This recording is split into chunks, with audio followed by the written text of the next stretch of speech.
Ah.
Once, there was a glorious...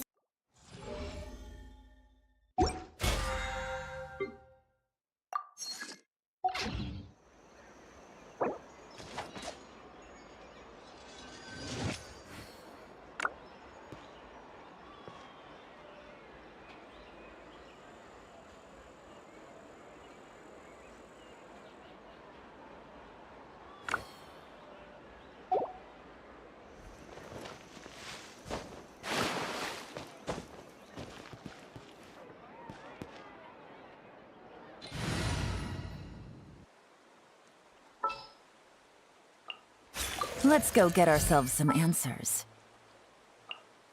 The campaign begins.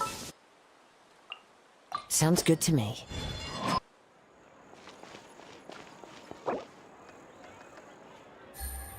There'll be an extra fee for that.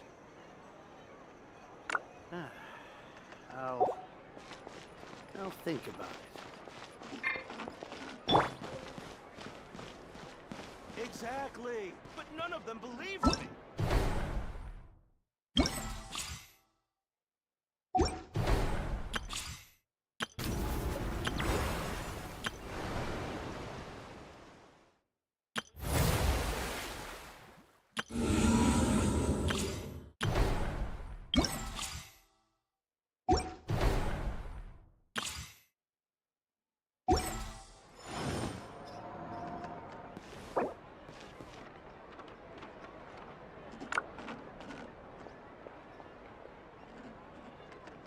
Yep, you're right. There'll be an extra fee for that. Every journey has its final Can we day. play Banker next time? Don't rush. Time itself is a silent song. Exactly! But none of them believed me!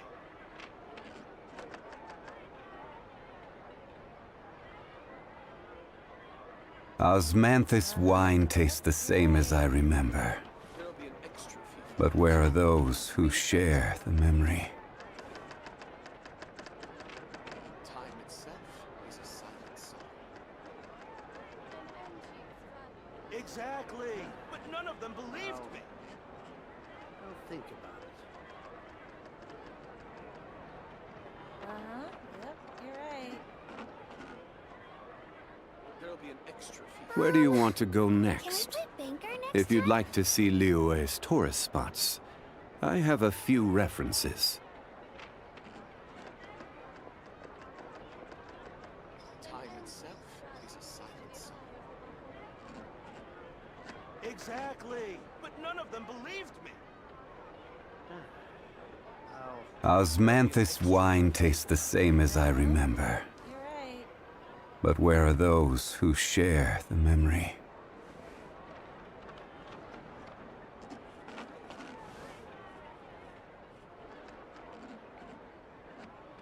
Time itself Exactly. is a But silence. none of them believed me. I'll There'll think be a about it. mixed review Yep, for you're that. right.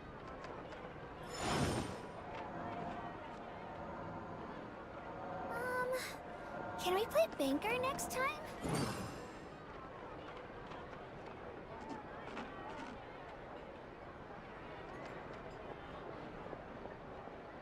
Time itself is a silence. Exactly. There'll But be none a of them mixed review believed for me.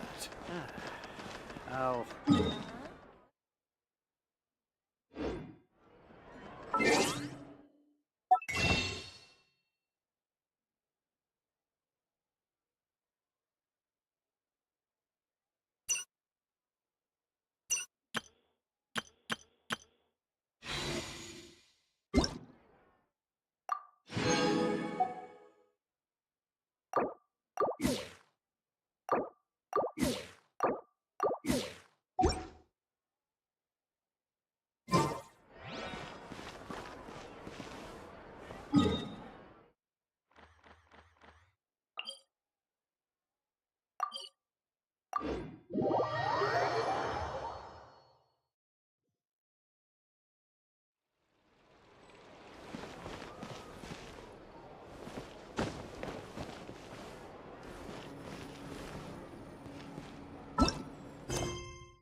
I sure hope everything goes smooth.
Take it easy.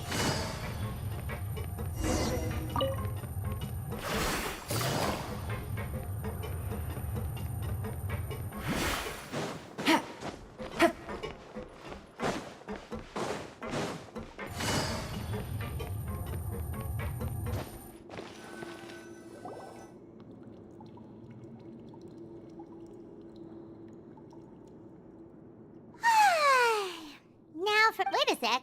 Isn't something important supposed to happen today? Oh, today's our big day! We're supposed to leave the Fortress of Mir-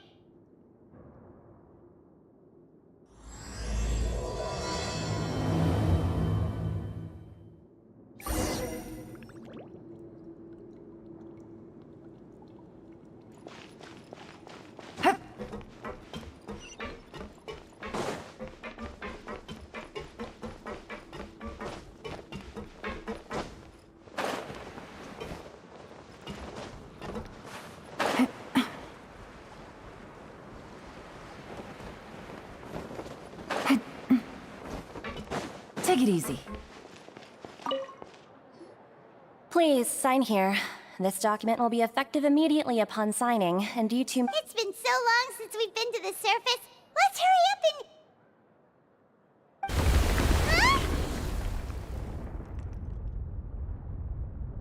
Huh? What's happening?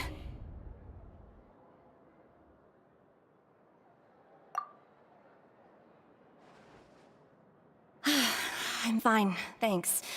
But Let's go ask the Duke.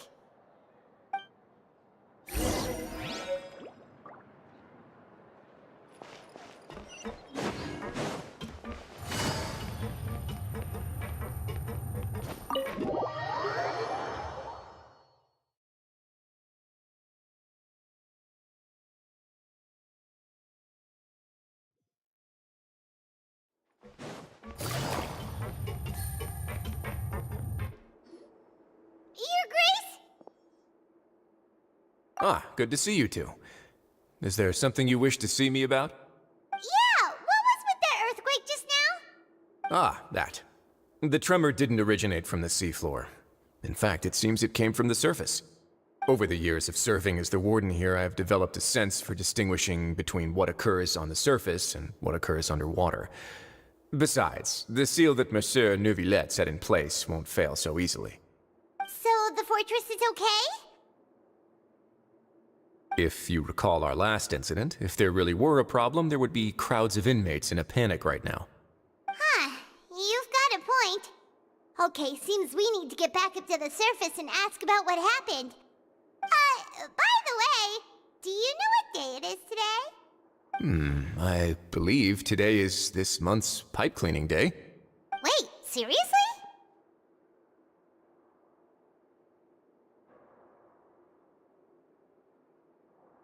Ah, yes. Have you completed your release papers? Yep. It's you two. Are you leaving now? That's right! Today is our last day in prison! But now that Paimon says that, it doesn't feel like we were confined here. It's actually been pretty nice! Oh yeah, Paimon feels fond of this place now! Then be sure to come back and visit. I'll miss you. If you've signed the release papers, then you're free to go. The guards will escort you out. You're not going to see us off? I knew you'd ask. All right, sure. Let's go. Well, you actually agreed. No worries, you must be busy. Paimon was just joking. Ah, so you do have a polite side, I see. After being down here for so long, I imagine you must feel like you're lacking companionship. Shall I come along too?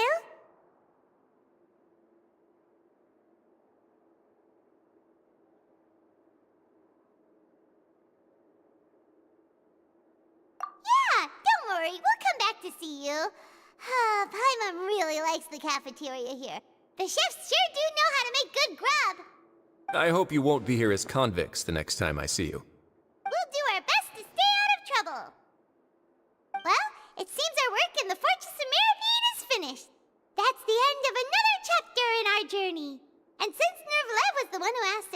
calm here. We should probably go report to him now. Next up, the Palais Mermonia! You're going to see Monsieur Nervulette? Please pass on our kind regards. I'm sure just your regards will do, no? I believe it would be the polite thing to do. You're right. I've heard the Palais has been terribly busy these days. Tell him that I hope he hasn't been overwhelmed.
The Palais Mermonia sure is buzzing with activity today. Halt! Huh? Oh, it's you two. Apologies. Monsieur Nervulette did say you'd be welcome at any time. Excuse me, would you mind helping me take a look at this report? I'll be right there. Sorry, I've got my hands full here. You can see yourselves in. Everyone's so busy. Seems a lot has been happening.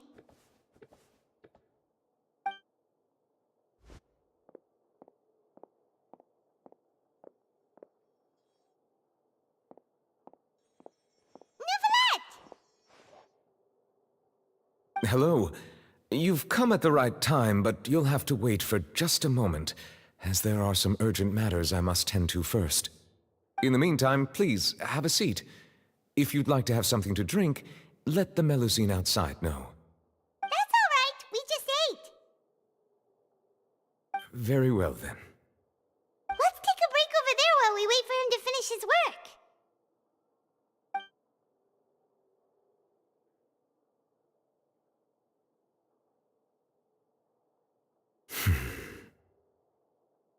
All right. That should wrap things up for now. Are you done with your work? Yes, sorry to keep you waiting. Today should be the day you were released from the Fortress of Meripede, and it appears that you've managed to complete all the release paperwork. That's right, and we came here to see you right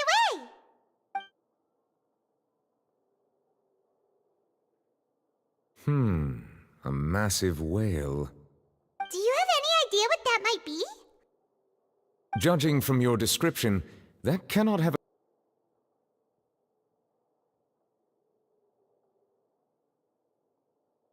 Most people wouldn't be capable of entering in the first place.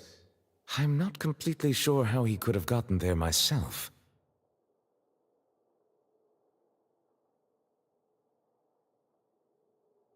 Yes? What is it? Ah, right! Paimon felt it too! We asked the Duke and he said it wasn't from underwater, so we figured you might know something about it. It turns out that I have just received a report about this particular matter. In fact, that's exactly what I was busy with a moment ago. The source of the tremor was here on the surface near Poisson. After the shaking stopped, the water levels in the Poisson area rose at an alarming rate. The water levels rose? Oh no! What about all the people there? Fortunately, the water levels only rose for a short period of time, and have already returned to normal now. However, I still have a bad feeling about the whole phenomenon. If the change in water levels is connected with the leaking primordial seawater, then the situation in Poisson may be much worse than it appears. Navia should be in Poisson, right? We need to go check on her! I would also like to go there as soon as possible, but I'm afraid I can't leave just yet. We must immediately formulate disaster prevention. I'll have to ask you two to go to Poisson first. There's no time to lose. Let's get going. Please be careful.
Oh no.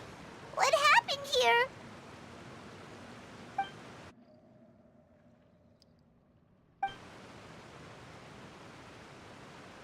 Navia should be around here, right?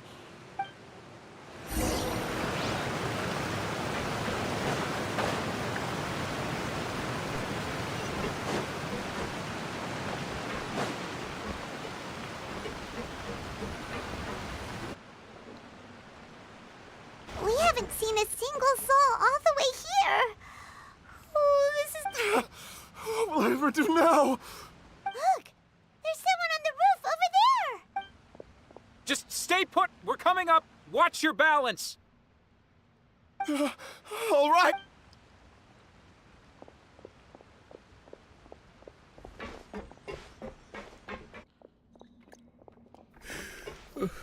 I'm not young anymore.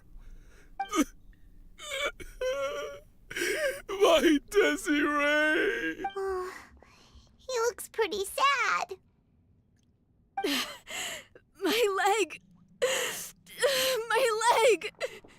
How could this have happened? Just hang in there. Help is on the way. You can hold my hand if it makes you feel better.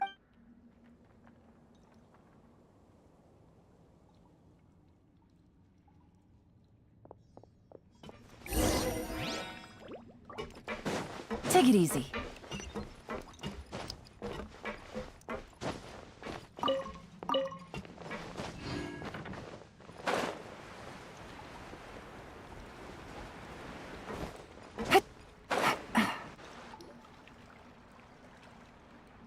Oh, it's Navia. She's over there. Hey, Navia, are you okay?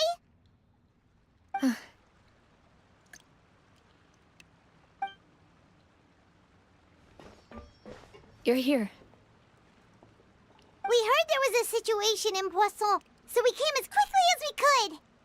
Yes. As you can see, the water level suddenly rose. It caused quite the disturbance, in fact.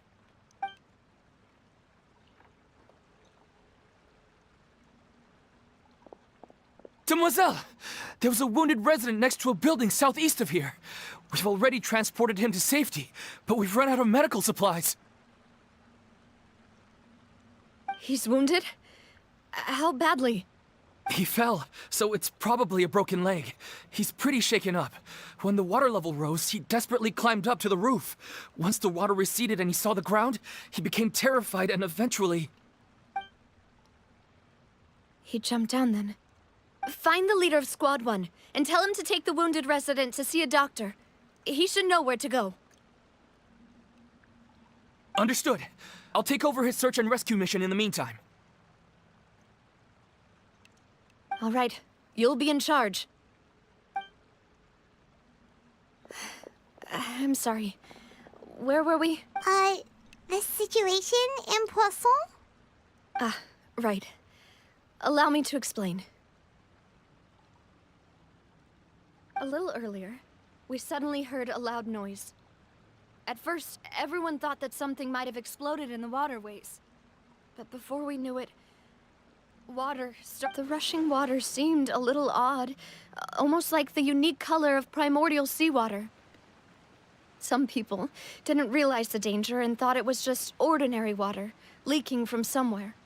Everyone on the street who happened to be close to the water didn't have a chance to escape. As the water levels rose, they suddenly disappeared. They were all dissolved. Those who realized what was happening started to flee in a panic, desperately trying to get to higher ground. Many were injured in the stampede, and some people fell from significant heights.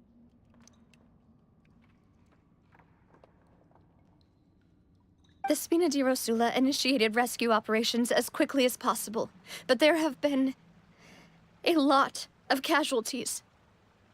Fortunately, the water that flooded the area contained no one knows if this could happen again. How awful. And all of this just came out of nowhere. It was quite frightening indeed. I only wish that everything that just happened was a bad dream. Is there any way we can help, Navia? Thank you for being...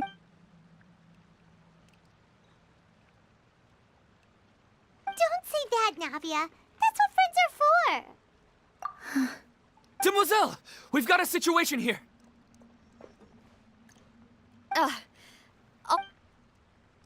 Sorry. I need to go for now.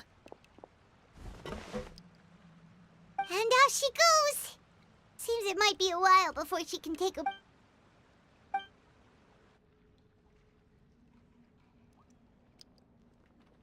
Okay, the wounded are being tended to, and we finished a preliminary head count. More support has just arrived, so I suppose I finally have a moment to focus on my own matters. Of course, we should remain ready for anything. Traveler, Paimon, would... Huh? Right now? Thank you.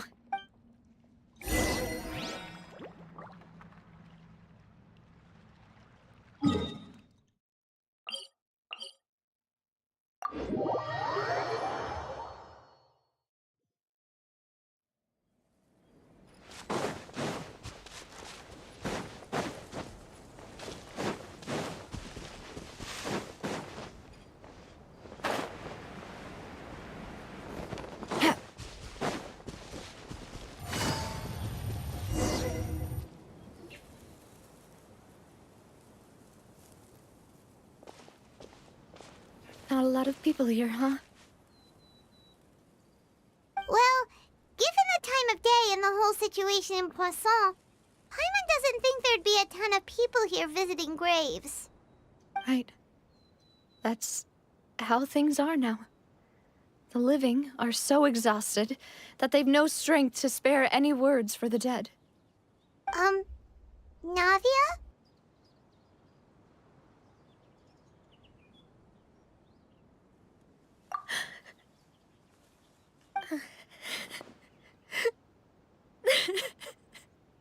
Navia, what's wrong? Sorry. I just... Malus and Silver... They won't ever come back here again. What should I do, Papa? Huh? What happened to them? Everyone agreed on the rescue plan, but still... I was the one who initiated it. They were helping evacuate the residents, but they couldn't leave in time. And they were What should we do? I've known them for so long.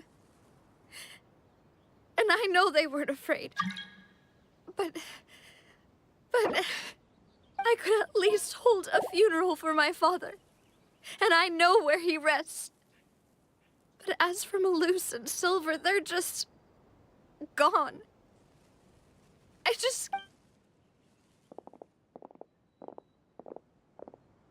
Everything looks so clean after it rains. Even the gravestones.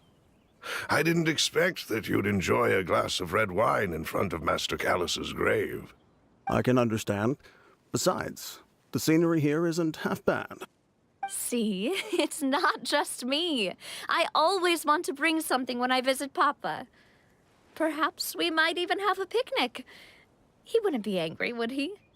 Ah, how could Master ever be upset with you, demoiselle? Yet the cemetery is the home of those who have passed, is it not? Everyone ends up here sooner or later, no matter who you are. Buying yourself a plot in advance, are you? No need yet.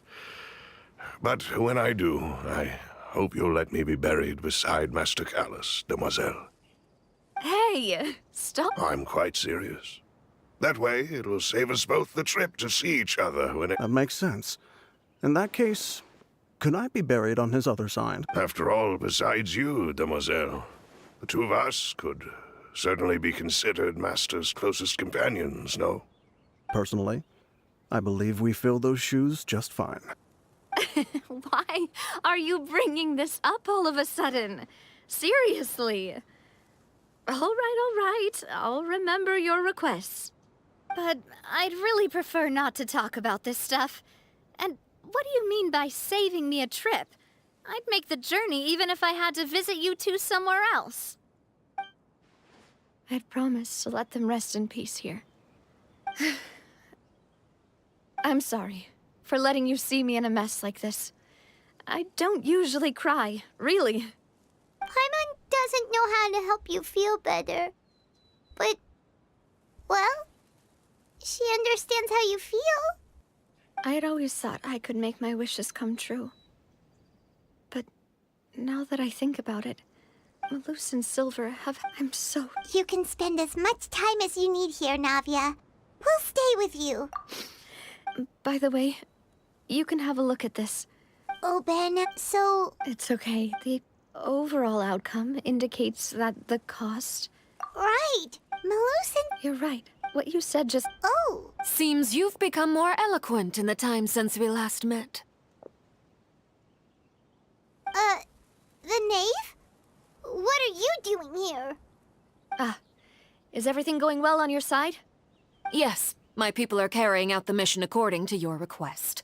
All the residents of Poisson have been evacuated, and we're preparing to relocate them to higher ground. As for these supplies, we have everything taken care of. There is no need to worry. Thank you very much. Wait, do you two know each other? We just met recently. Right, Miss Navia? Usually, I would call that thanks to the knave, Spina... Mutual aid is essential to fostering positive developments. We were already in the area, in any case, so it was nothing. That said, I must say that you're a lot sharper than you let on. I'm sure you understand what I mean. I apologize for all the ways in which I tested you previously. We've never worked with a Fatui before, and it's extremely important for us to know who we're working with. My subordinates have reported that Fatui soldiers have been observing water levels and taking head counts in various locations. I hear that they've also prepared a large amount of emergency supplies. I'm quite surprised. This is nothing to brag about, nor do I intend to. It is simply the way of powerful organizations to act forcefully, whether they are doing good or ill. You've witnessed that firsthand, in any case. As I've told this traveler before, I know of the prophecy, and I intend to prevent the impending disaster. Lending your organization a hand was a natural first step in accomplishing that. As such, do not be troubled by this token of our sincerity. Perhaps one day, you'll also be able to help me in the same way. Without your help, there would have been many more casualties. I won't forget your kindness. Furthermore, I sincerely regret what happened to Malus and Silver. Don't say that. You and your subordinates did everything you could. As Paimon said, Malus and Silver didn't choose to sacrifice themselves for any specific person. And they weren't the price paid for other salvation. They chose to become heroes themselves. I've never liked hearing people put it that way. It's like trying to relieve pain by saying some noble-sounding words. But right now, there's nothing more suitable. You're right. Water is... So, you're one who will try to... Of course. That is why I'm going to Hotel Bouffe de Thé. I still have some things to take care of. By the way, Traveler, Paimon, one more thing. Alright, then we'll just... Huh? This isn't right. Paimon thought you would ask us to walk with you for a moment so you could tell us something in private. That is a clever and useful conversation technique, which I do like to use when necessary. But there's no need today. It would not hurt to have Miss Navia listening in. Traveler, I'm sure you remember that I said we could work together when we had the chance. You and I both know that there may be issues with the Primordial Sea. Previously, it was the Fortress of Meripede's sluice gate, and this time it was... Indeed. Allow me to share the latest intel I've received from the House of the Hearth's intelligence network with you. During some recent investigations, a child claimed to have discovered some ruins near Poisson. The ruins date back to ancient times, and seem to be worth investigating in many ways. Judging by the dating of the ruins, they may be related to the prophecy and the coming crisis. The situation is becoming more urgent, so any pertinent information will prove extremely precious. My people initially came to prepare for ruin exploration. Unexpectedly, this disaster struck, and at present, we're all busy prioritizing the rescue effort. So that's why the Fatui were already in Poisson. I wanted to take the children along, but unfortunately, Linny, Lynette, and Fremine have all been dispatched to higher ground to assist affected residents. Linny told me that outside of the house, the person they trust most is you. Which is why I want to give you this task.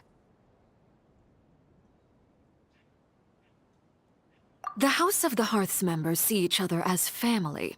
But Linny, Lynette, and Fremine said that they also see you as such, even though you are not from the house. I'm sure you already understand how earnest they consider their friendship with you to be. Oh, that somehow makes Paimon feel kinda happy. The intel I just shared about the ruins could fetch a high price. But since the children consider you family, it's only natural that I freely share it with you. Got it! So all we gotta do is go to some ruins, right? We can handle that. Excuse me, but may I tag along? You wish to join, Miss Navia? But are you sure you're up to exploring some ruins? You need to rest. Well, I'm sad, yes. But I can't just go back and plop myself in. There's no point in being depressed. Besides, I'm also... Since you put it that way, I have no objections. All right. The ruins are to the south of Poisson. Here's the map. Okay, the three of us will handle it.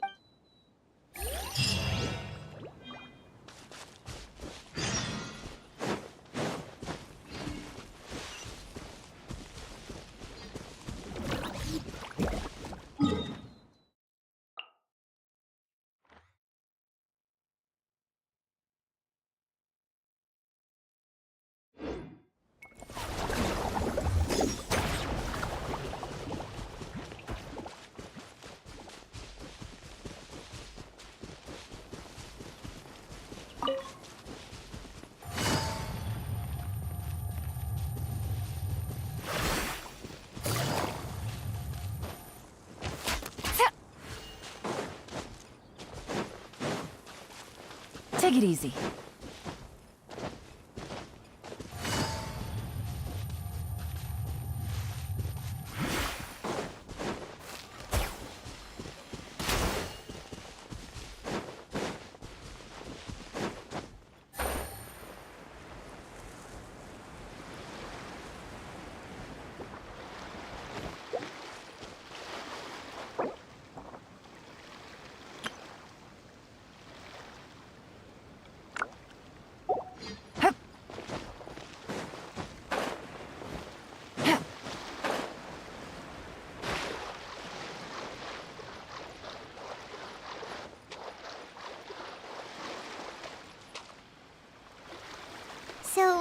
these the ruins the knave was talking about?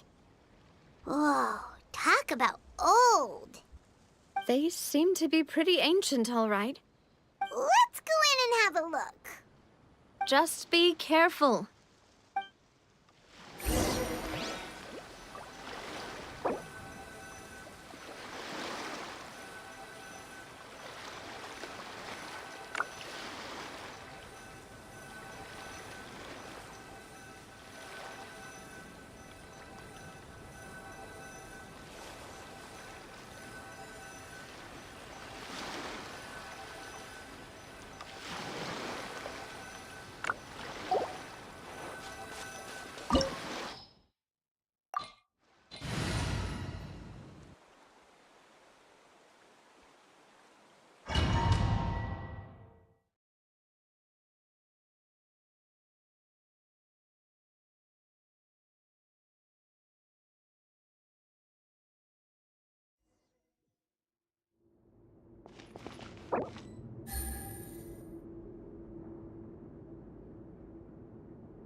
Osmanthus wine tastes the same as Gather! Yeah. The wind knows me. Quietly now. Gotcha. There is no escape. Torn to oblivion.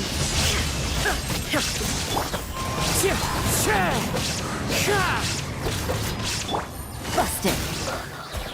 Nada kundala.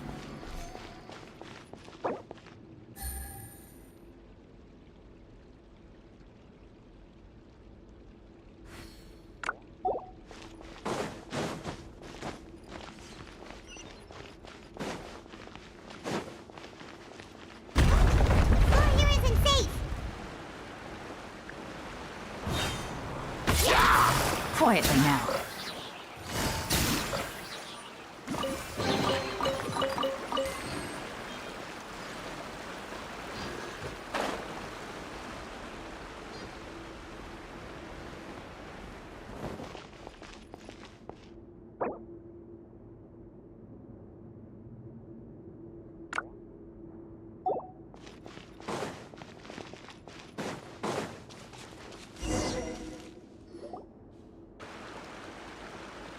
This place has also been contaminated by primordial seawater.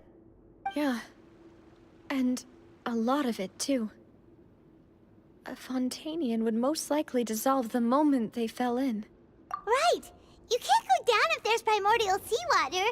It's too dangerous, and it won't be any help for you to just stay here. Don't get by my wrong. We're not saying you're useless. It's just that... No, you're right. I can't do anything in this situation.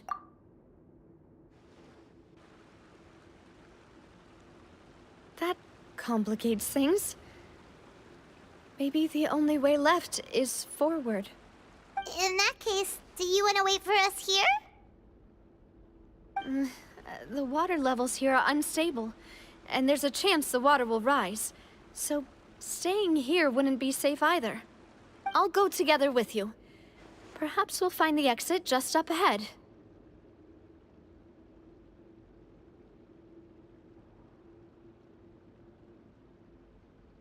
All right.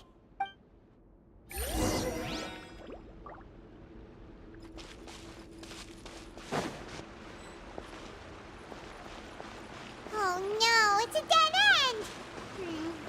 Let's try climbing over from the side.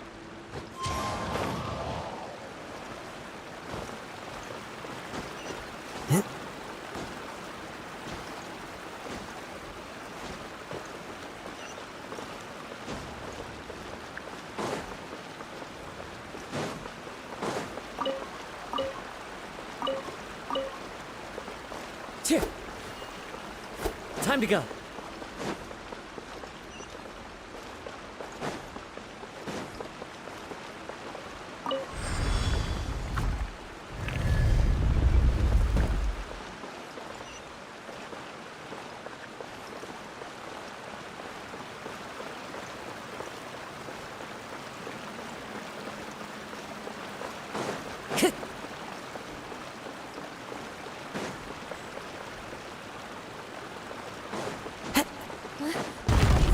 There's something wrong with this bridge!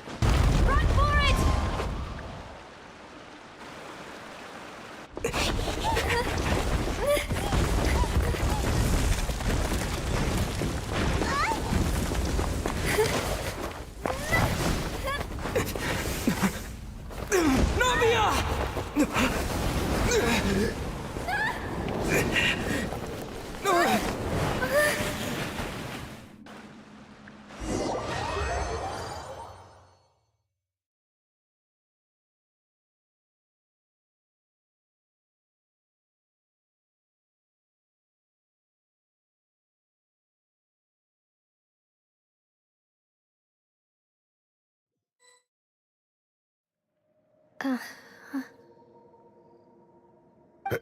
Demoiselle? Huh? Demoiselle, what are you doing here by yourself? Would you be standing here till dark if I hadn't come to get you? Maybe she just wants some time to herself, Malus. Hmm? Oh. Was I sleeping? Yes, it would appear so. I must be tired. That's quite possible. However, you were the one that suggested we go out for a walk. Oh, right. I nearly forgot. It must have slipped my mind when I dozed off. I haven't had a nap today yet. Have I? This is a familiar feeling, yet something's a little strange. Is something the matter, Demoiselle? Oh, no. No, I'm fine. I was just trying to recall why we came out for a walk. Do you remember Mr. Giverny? He'd requested our help before with foreign merchants who had a debt dispute with him, and we'd resolved the matter not long ago. We were headed to see how things were going with him at the moment. Ah, right. Yes. I remember now. Oh? Miss Navia. Ah, Mr. Malus. And Mr. Silver, too. It's good to see all of you. How have you been? I've been great. Thanks to your help, those bothersome merchants finally realized that I wasn't the one they were looking for. Why, I wasn't even the guarantor for that person. They were knocking at my door day and night. Even my neighbor, Obina, was getting fed up with them. Sometimes force is required to calm someone down and get them to listen to what you have to say. That's right. Oh, by the way, Burnett, what was it that you wanted to give to Miss Navia again? Oh, yes. One moment, I have it right here. Miss Navia, these are some flower seeds that I prepared. Please take them. They're a very good variety, and I don't know what we would have done without your help. So this is a little token of our appreciation. I hope you won't refuse. Ah, did you cultivate them yourself? Thank you so much. I'll Why, we can have as many pots as you'd like, demoiselle. Perfect. In that case, we'll swap out some of the decorative plants. Very well. Wait. Excuse me, madam. If I'm not mistaken, your name is Burnett, correct? That's right. Is something wrong? No, it's nothing. I've heard this name before. And why are there so few people around here? We must mind the time, demoiselle. We still have important things to attend to today. Huh? We do? Like what? Well, now, did you forget? Miss Navia, here you are. I've been looking for you. Please, come to the Opera House. Your trial is about to begin. My trial? Wait, why would I need to go to the Opera House? Yes, she's right, demoiselle. It's just about time now, so we should get going. Oh? All right then.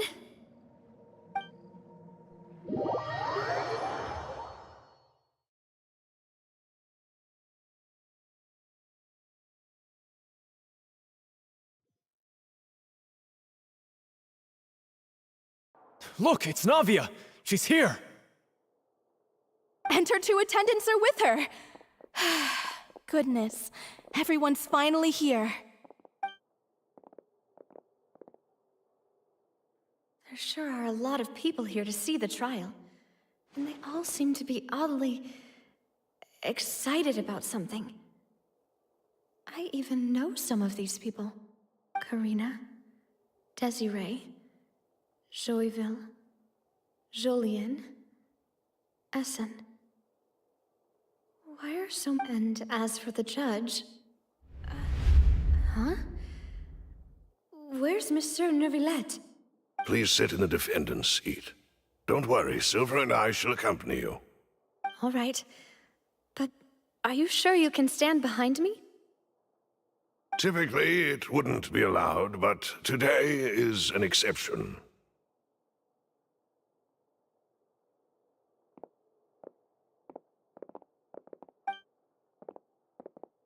Hey, what kind of place do they think this is? Come on, do they have any idea what they're doing? Seriously.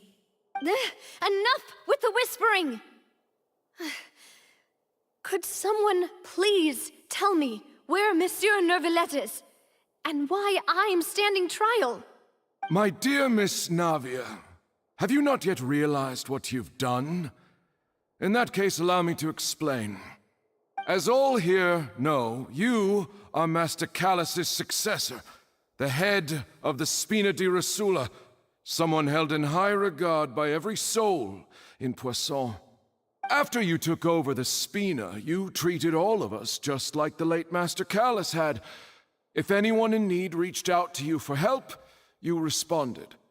Not only you, but your butler, your subordinates, nearly everyone in the Spina di Rosula fought for the well-being of those in Poisson. Wait a moment. Aren't you just proving that I'm a good person? Yes, correct. Absolutely right. And that is why you stand accused. You have helped so many people get through so many difficulties. You are one with us. We are inseparable. We are one big family, all of us who are from Poisson, inextricably linked. And with you being so important, we couldn't possibly do without you. Therefore, this fair and honorable court shall declare you guilty, and you shall stay here. You will be together with us forever. Huh? What are you saying? Everything you have said is correct. I have indeed done a lot for my hometown, and I would be willing to be with you all, but what is the purpose of having me stand here like this? What is there to discuss?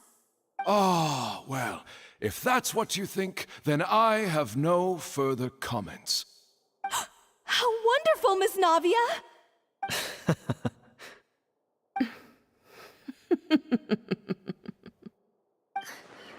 I know all these people.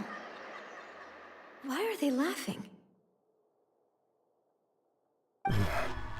I seem to remember now. Yes, I get it. This trial is... Wait just a moment. This isn't right! Malus? What was that, Mr. Malus? Our conclusion is very clear and unanimous. Let the court judge her now. She's guilty! Stay here, Navia! You're one of us! Demoiselle, don't admit guilt. This trial means to keep you here forever. I wish to exercise my right to defend Our Lady. Mr. Joinville, you only know of Navia's goodness, but nothing of her utterly independent mind. She was born a free and independent spirit. She has never been tied down by anything. Indeed, even the death of Master Callus couldn't stop her.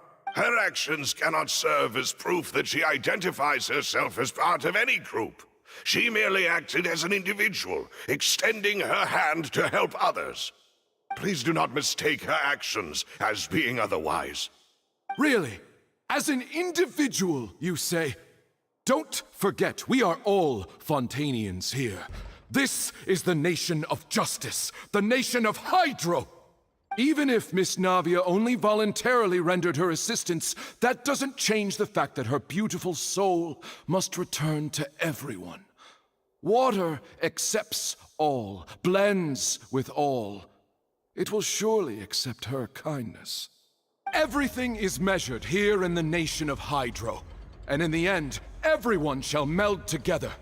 Thus, when a unanimous opinion emerges, that opinion represents justice.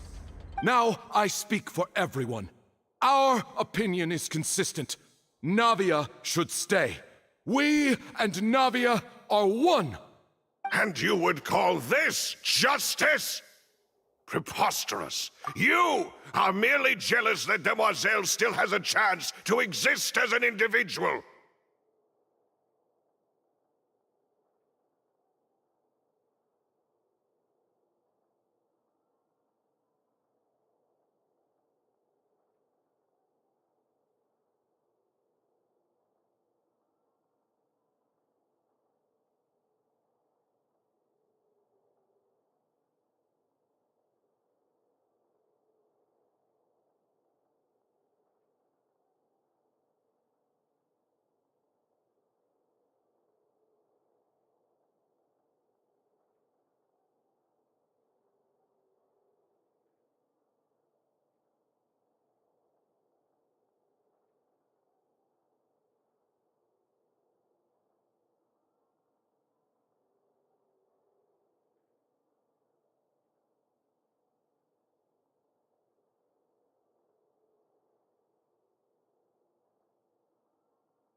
Have you forgotten how much you all once longed to become individuals, to become independent? Do you mean to defy our justice? If your justice is flawed, then why should we acknowledge it? As you said, we can also have our own justice. Silver and I shall defend Demoiselle. And that is how we will enforce justice. Ugh, my head... It hurts. Demoiselle. Silver, it hurts. My head is spinning. All I can see is stars swirling in front of me. I remember now. Everything that seemed odd from the very beginning.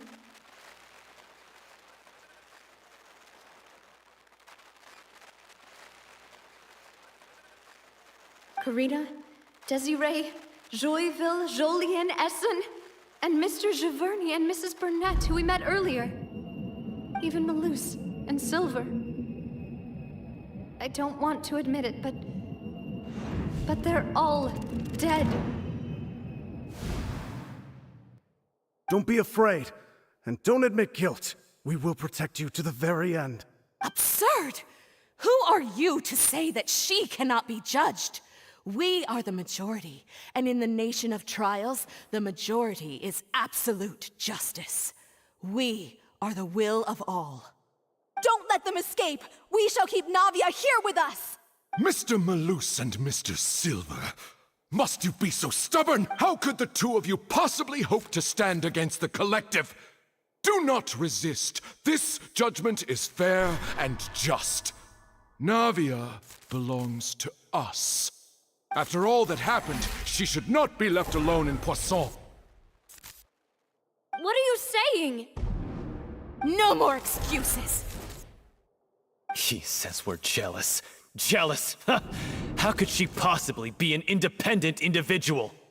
What's with these people? Who's jealous of her? She belongs to us! Miss Navia, she... Silence!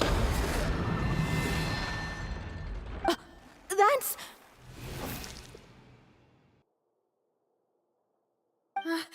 Monsieur Neuvillette! Such commotion is prohibited in the court. The accusations you just presented are nonsense and cannot constitute a proper trial. The court will adjourn for the rest of the day. In this, I shall hear no objections from any unauthorized party. Our thanks, monsieur. Please leave with me, Miss Navia, while there is still time. But... Go on now, Demoiselle. This is your only chance to leave. Loose. My apologies. I couldn't resist making one little joke once I realized that this shall be... Malus... Silver... Quickly, you must come... Goodbye. Farewell.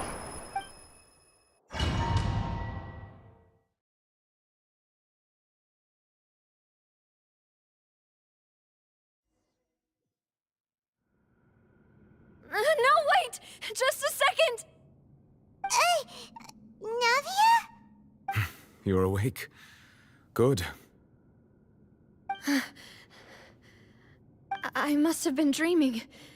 Malus and Silver were still alive, and they were... It looks like you're all right. Did all the sad feelings cause you to have a nightmare? Paimon could give you a hug. The ruins you were exploring suffered a cave-in. When I arrived, I found you falling... You were just about to be dissolved within, but I think I saw two Oceanids protecting you. It was only for a moment, perhaps even a fraction of a second. But were it not for their intervention, I would not have been able to rescue you before your... Wait, did you say Oceanids? Perhaps those two Oceanids were the people you saw in your dream. I always told them that they didn't have to protect me. Please come with me.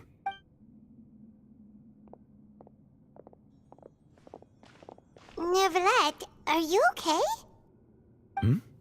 Oh, I am quite all right. Why do you look so stiff all of a sudden? Oh, Paimon knows. You're the type who feels... I merely thought that we should give Navia some time to herself. Huh? Why didn't you just say so... I suppose so. Ah, Sigewinne. I hope all is well with her these days. No way! Don't She's doing fine down there. She's an amazing head. I see. Well, that is good. I have always worried that Sigewinne would need a lot of time to understand the world of humanity. Oh, and the Duke also says hi. Thank you. I have indeed been busy lately, and I also hope that everything is going well in the Fortress of Merrill. He still doesn't know what to... So, Neverlet, you're... this isn't going anywhere. Yes, in fact. I had arranged to meet you in Poisson, but when I arrived, I discovered that the Fatui were helping the residents evacuate. Amid my astonishment, I ran into the knave, and we had a chat. She informed me that she had asked you to investigate the... Yeah, we originally planned to meet up with you, but we thought you might still be busy with all those official documents. We didn't think it...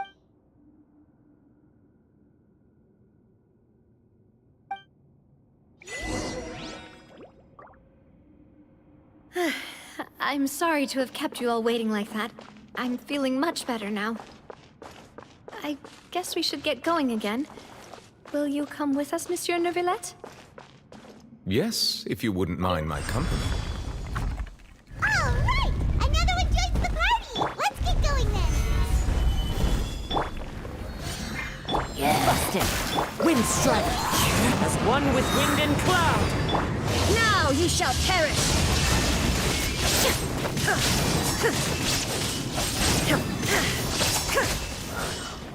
Dada Kundala.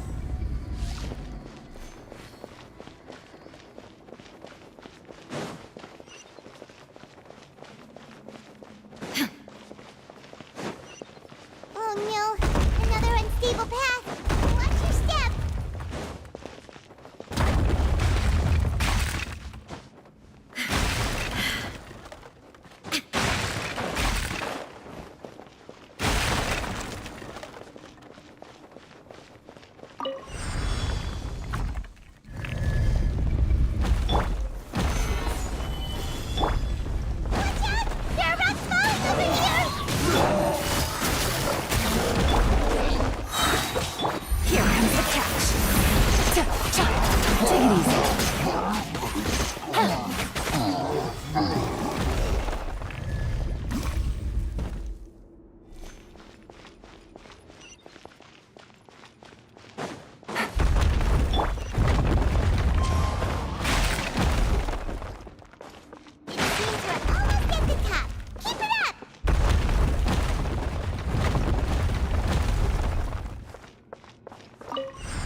Illusion shattered!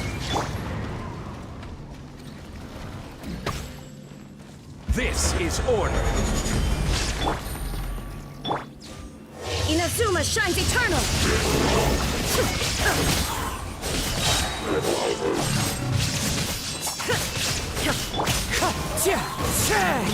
Busted! Quietly now. Dada Kundala.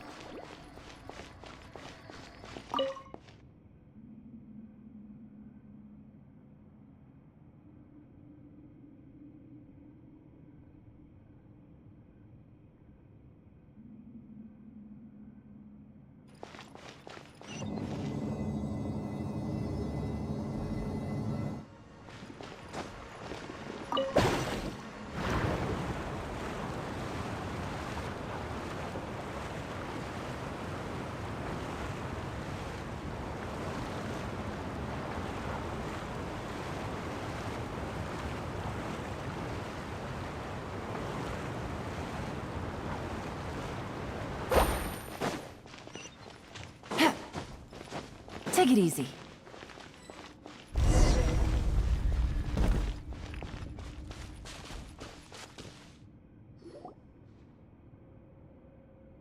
Looks like we've reached the end. This is the place. There should not be any other hidden spaces in the vicinity. The path sure had some twists and turns, but it turns out that this place isn't actually that big.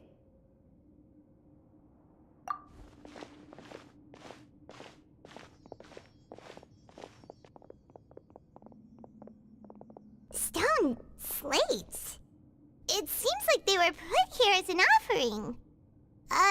Could we take them down and have a look? Perhaps we should just leave them be for now. There are 4 locations in total, but only 3 stone slates.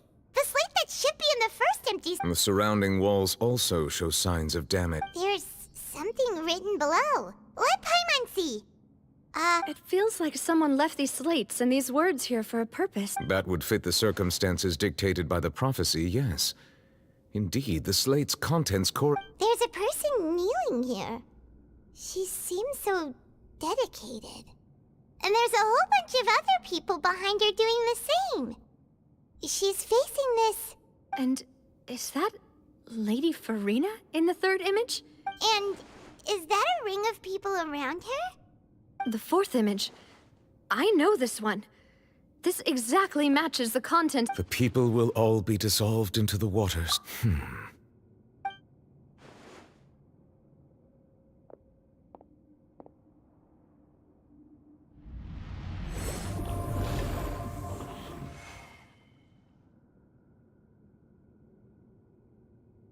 More information should be hidden in these slates, but I fear I cannot easily uncover it. Most likely due to us missing the first slate. Don't blame yourself, Monsieur Nervalette. Deciphering ancient... Ooh, Paimon's getting the chills just looking at these slates. This says that it's the history of the future, right?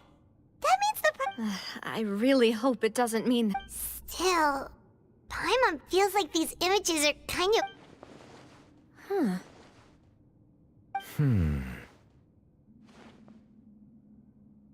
That's right! If the images are in chronological order, shouldn't the 4th, the waters drowning Fontaine, come before the 3rd?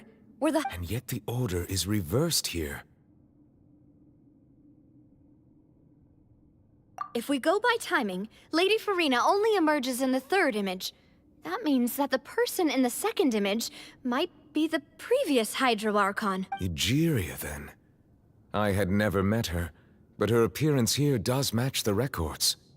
The previous Archon kneeling before the floating island in the skies, as if confessing a sin. Did she herself commit that sin? Also, I'm still wondering why these ancient stone slates are here at all. But who would have created these slates and left these words here? It seems that any further clues will have to come from... In that case, there's no time to lose. There's nothing else to be gained here, so... Yeah, we better get somewhere safe for now.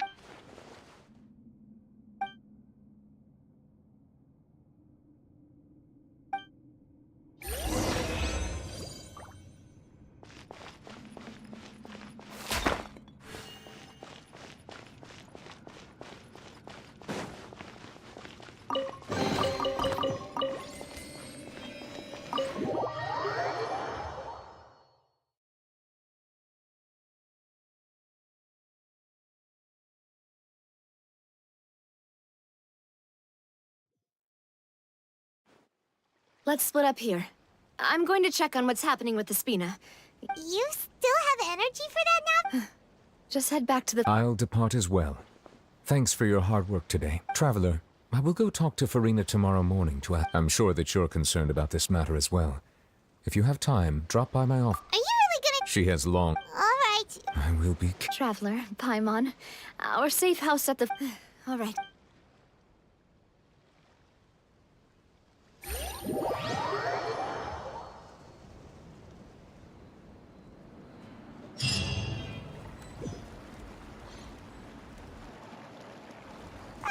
We're finally back! Welcome back. We've got a special menu prepared. Yay! And there's good food too! Navia! Ooh, desserts! Nice! These are all Paimon's! Paimon's already starting to forget what happened today. Oh, that voice. Is that... Huh? It's you two. What...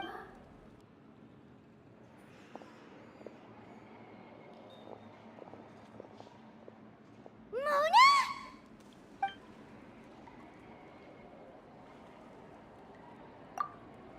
Seriously? Still, Why did you think... Well, I used to have my own surname, which there was nothing for it, really. Nope. Although it is used by... Wow! I reckon so. In any case, I'd give my disciple a name like this as well, if Astromancer. Whoa! My name means... Thrice as great? I know, right? Talk about excessive. Magistus is thus the calling card of our school, so to speak, which makes it about the same as a surname. That sounds terrible! But anyway, you're not Fontanian, are you, Mona? Well, I was born in Oh, that's a good thing then.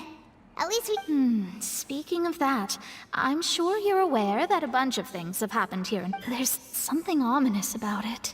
Well, the water, I mean.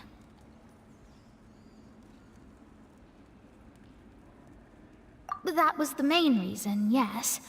Just a while back, the Steambird invited me to take part in a panel and speak about the circulation of the prophecy as an astrologist. The invitation was sent quite early on. I don't think anyone expected Fontaine to be in this much trouble. What do you make of that prophecy, Mona? Just tell us what you think as an astrologist. Your word would go a long way to make things more certain and less... scary. What I can tell you is that I'm an astrologist, and that this prophecy concerns the fate of Fontaine, even that of all Tevat. Ascertaining this is akin to reading the fortune of the whole world. I'm afraid that this is not something that just anyone can do. If I could do it, you would no longer call me an astrologist, but a visionary. But on the flip side, the prophecy is so huge and powerful that it must surely come from a powerful visionary. Its contents involve the fate of the world. Disregarding it would be a mistake. A visionary?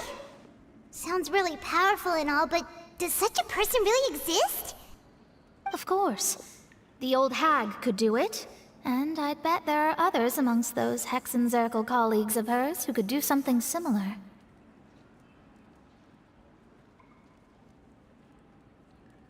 Huh? Are you sure?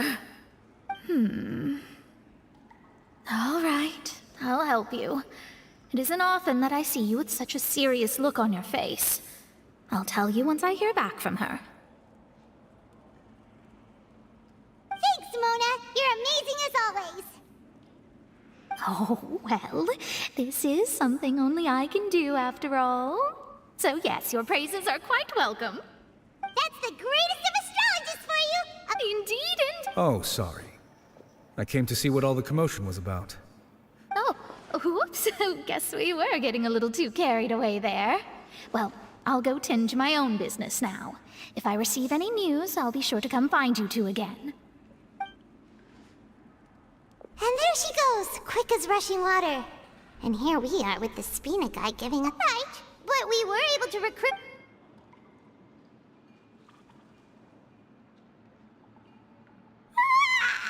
Good morning.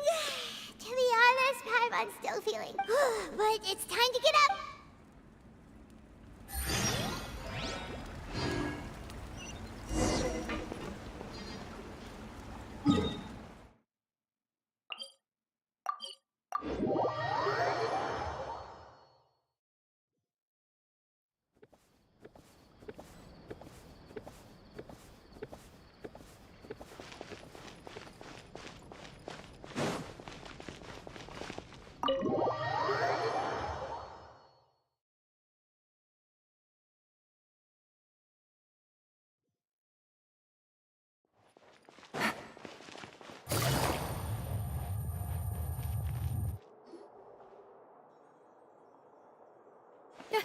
You're here! Finally! Is something wrong? Monsieur Neurvalette and Lady Farina, they seem to have gotten into a dispute. Please go see for yourself.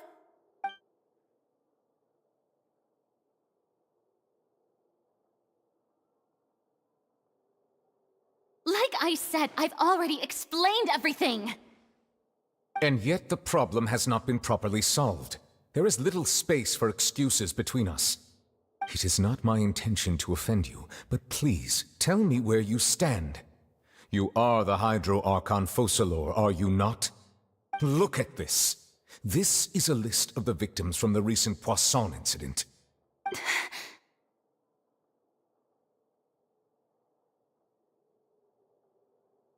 You mean...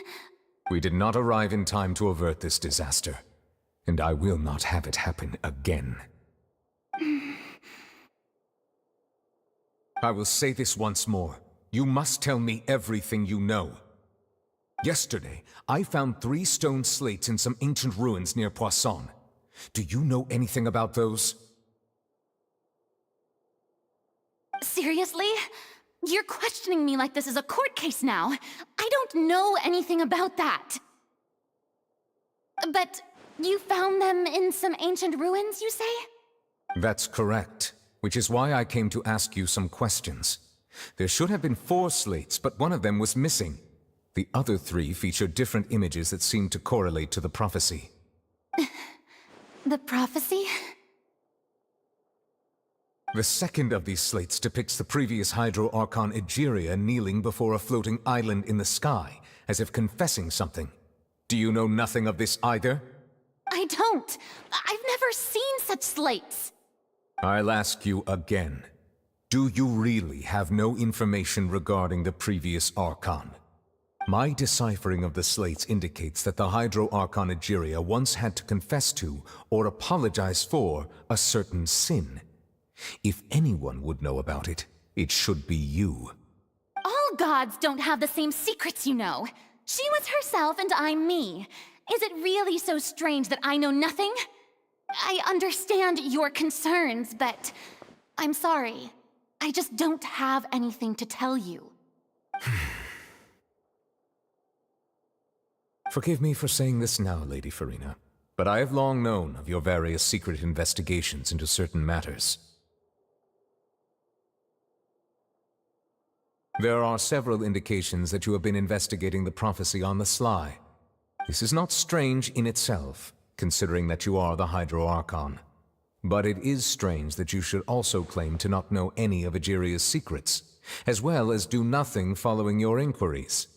You have never been as superficial as you have presented yourself to be, nor are you a fool.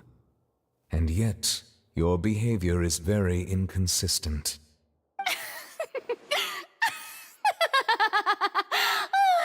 So you've been watching me all this time, have you? I didn't think you were that type. You... Well, since you know about my secret investigations, then you should know I'm actually working to take care of it. There's no point questioning or suspecting me. You're the Eudix, but you're still my subordinate. You should be following my lead. Just trust in me. You're Archon, and do as I say. Never mind whether you can truly convince yourself to or not. It'll all turn out fine. That's all I have to say. We do not discuss this matter again. Oh, the opera's about to start. Toodles!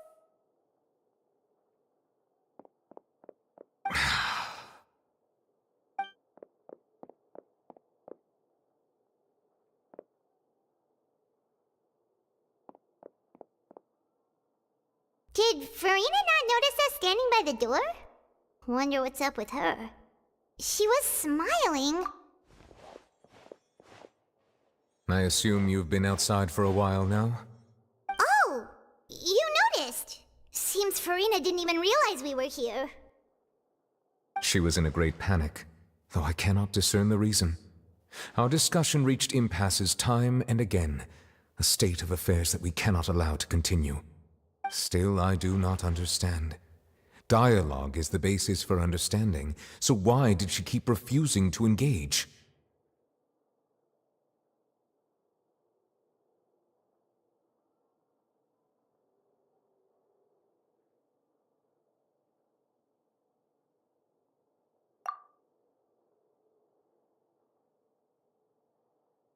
Everyone in her inner circle has noticed that she is hiding some secret. The issue is her attitude. I fear that she will not reveal anything unless absolutely forced to. We may have to create a situation in which she will have no choice but to speak. Oh? Like what? Normally, people will only reveal the truth when standing trial. Perhaps we must have the Hydro Archon experience just such a scenario. But Farina's seen so many trials, and she's really good at dodging questions. How do we make sure that she won't just slip away at the first chance she gets? We will need to consider this thoroughly, join forces with various parties, and then do what we can. If at all possible, I would prefer to recuse myself from this affair, but we must prevent the prophecy from coming to pass. This may be cruel to her, but all Fontaine is in crisis. The information a god possesses is too precious, and so we must take a chance on this.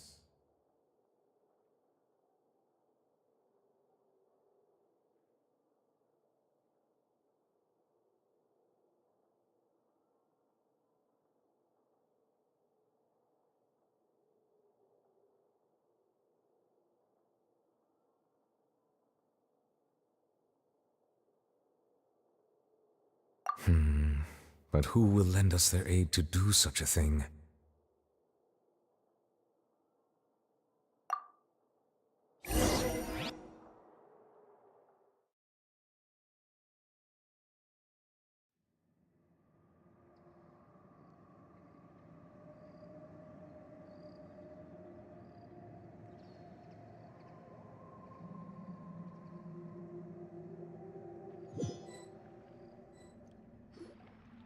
Well, that's everyone, huh? Speaking of which, it was pretty smart of you to think of hiding here. Master, so it's presently devoid of people. That naturally makes it the best choice. And here you are drinking tea like it's the most natural thing in the world, huh? That's what family should do. Sit and enjoy a leisurely time together. It's nice to enjoy tea here, you know? Care for a cup? Lend me your ears, everyone. Or perhaps one of you might like to start us off. How about you, friend? Me? No. Then how about you, good sir? I fear that I will cause the mood on this boat to become as somber as it is in court. Well then, I guess we're lucky we've got a local like me to organize things. Wonderful, the spotlight at last. I guess I'll be facilitating things from here. That was a little long-winded, don't you think? Oh, you might be right. Anyway, to cut to the chase, our friend here, the Traveler, has brought us together to discuss something. As for what that is, well, let's start by saying that we'll be pooling our efforts together to create a series of traps. Oh? How? Well, it's just an expression, really. One that I just learned from Chlorand. And Huh? Didn't you say that you would be facilitating this? Oh, come now. Your work doesn't involve much public speaking, right? This is a good chance to practice. You might even pick up some fancy oratory tricks to impress your boss with in the future. I see. And what does my boss say? He is glad that you consider him your boss. Do go on.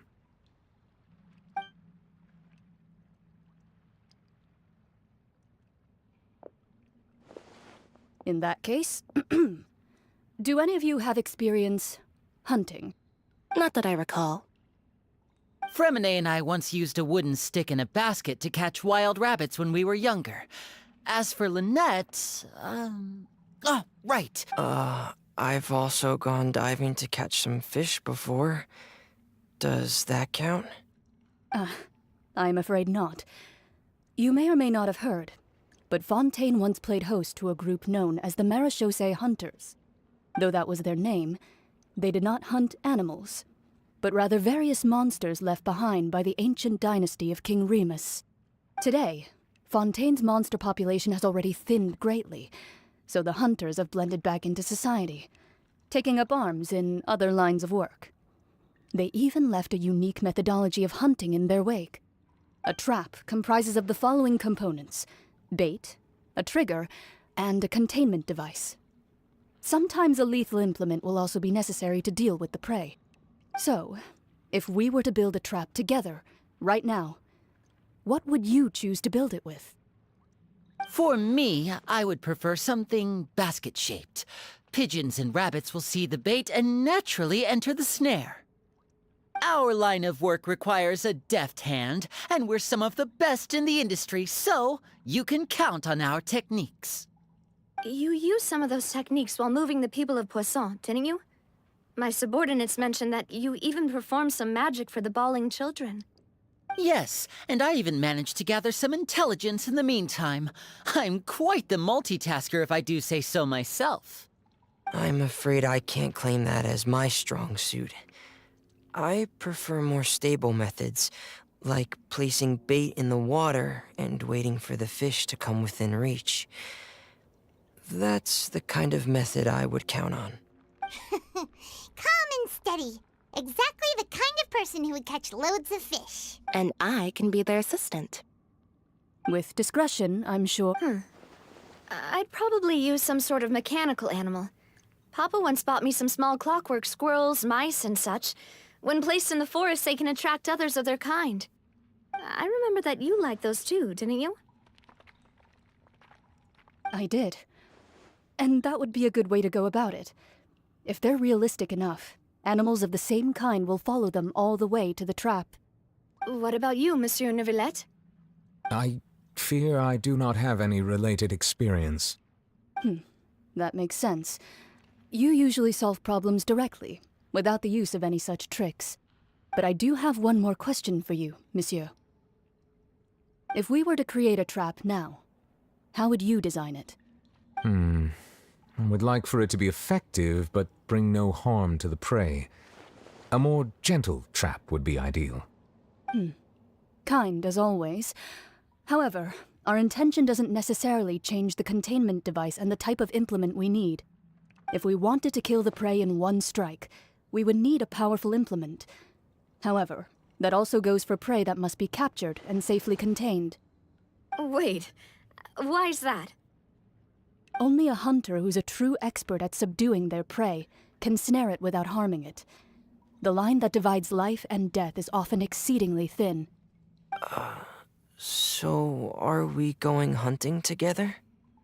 Huh. We hadn't thought of seeing ourselves as hunters. It kinda works, but maybe it's still not the best metaphor.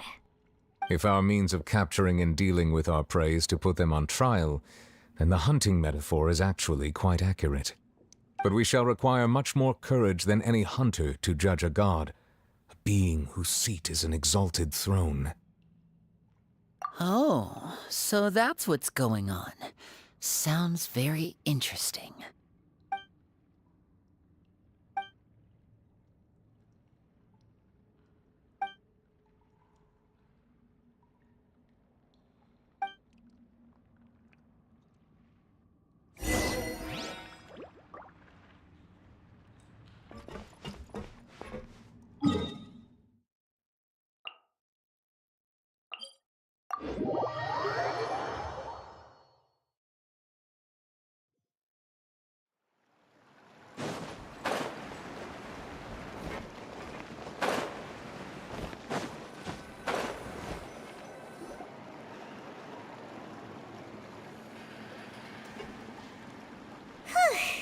It's been a tough few days, hasn't it? So much has been happening. Paimon didn't think the meetings would go on for so long, but Paimon thought they'd be at least a little frightened. Well, Fremine was, now that Paimon thinks about it, but everyone else, it's hard to say. After all, you're the most reliable, did you just Paimon's never seen— Don't be frightened. Aw, have you forgotten me? Wait, you are familiar. You're The voice from the sky, I fear that description is wrong. You're feeling lost now, just as you were feeling previously. I sensed that confusion and thus came to you.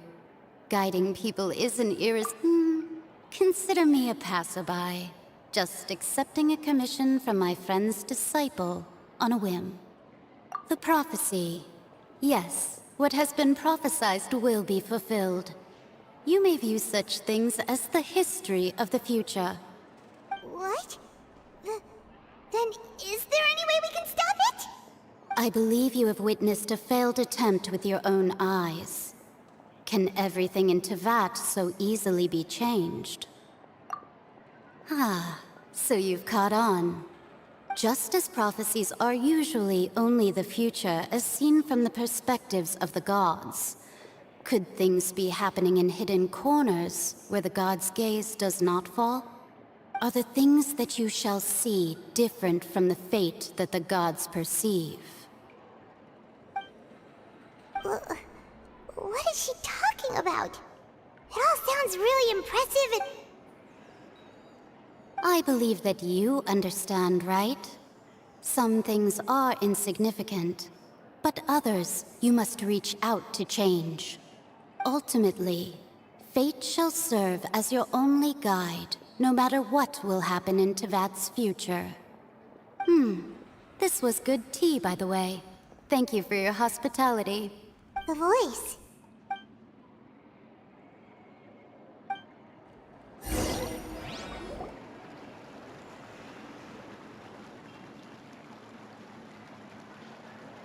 What? All right, Kami! Hey, it's you who's... Well, I see I've walked in on some lively banter. Mona! Fine, just fine. I went to take part in that Steambird panel. It turned out to... Not all Fontainians are pessimistic about this. One journalist mentioned that sitting around and waiting for the end to come would be wrong, and that they should make their own rescue preparations.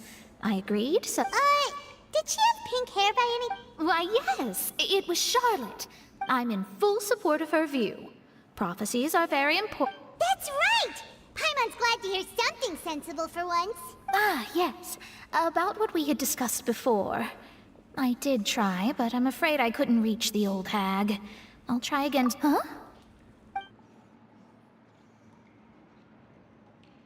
Goodness gracious. Are you see? She said that even the god's gaze has blind spots. Pretty bold if you ask Paimon. Most people would believe the gods... The Hexen Circle members are certainly anything but ordinary. As for the mage named N, the old hag has mentioned her a few times. She said that N's sense of direction is incredible, and that she loves guiding those... But I've never met her, and if she were still alive, she'd be... Well, suffice it to say that the hag's at least a few hundred now, and N's been around for... Whoa. The Hexen Circle sounds like a scary group. But they must really stay in shape to... Their abilities alone are pretty terrifying. If she came to see you personally, then the problem you're facing must... Well, it's not like Paimon could understand anything she said. Yes, she was quite cryptic, but I suspect she means that there is still a way to turn things around. She didn't say when or what that would be, though, so... Perhaps it is something that you cannot know right now.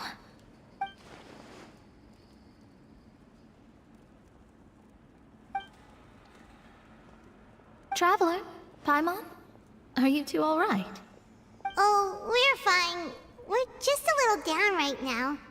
It kind of feels like the end is coming, you know? I see. I feel that same sense of desperation, too. I guess you could consider me someone who has often witnessed fate, so far as I have seen it. But even so, I still hope for, and believe in, miracles. Astrology is eternal and rational, but fate may not be. It is cruel, but it can also be beautiful. Perhaps that's what En was trying to tell you. Not to lose heart, and to believe that what you are seeing playing out before you is not yet set in stone. I did originally think of steering clear of all this, but I couldn't. Even if this is... Huh. You do have a point. There I go, talking about It was worth trying to comfort you, even if only a little. I suppose that might be why we always seem to meet by coincidence. Paimon feels kind of moved by what Mona said. But also kind of sad, too. Hey, Traveler. Paimon suddenly feels like going outside for... Let's walk around the city, shall we? There's a few spots we always like to walk by.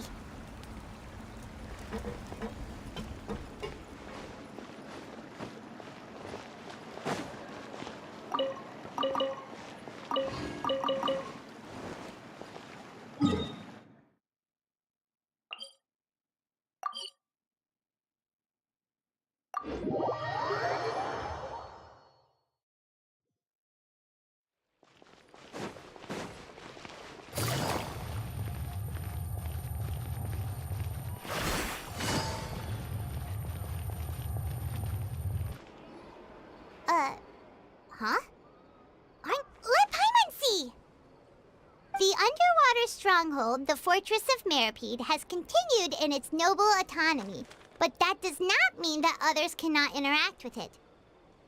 My recent attempts to enter the fortress bore little fruit. Huh. Guess Charlotte still hasn't given up on that. Thus, did an Outlander friend become the focus of this report. A blonde adventurer with their white fairy led so while the fortress's interior journalist... Huh. Charlotte took so many odds, she hasn't been able to get a hold of it. Ugh, seriously?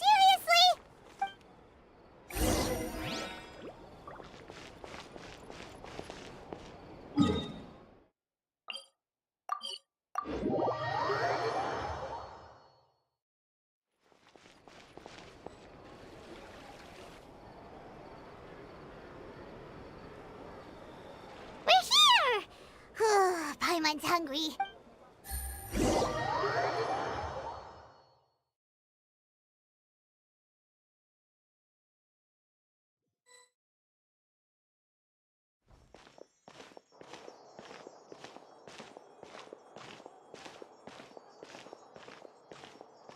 Hey, quick! Look! That's the limited edition, only 16. It was so delicious the last... One slice of cake, please. Someone showed up after all. Oh, wait, you're the one from the Palais Mermonia. Oh, are you here to buy cake? Wait, That's right. do you come here often? Usually every day. Every day? It's part of my day. Then what if some... But why would it... Well... Oh, No. Huh. Don't be sad. Excuse me, could I have 2 more? These 2 slices are for you. Oh, you know, see... I sure do. She said that I've got something else to do.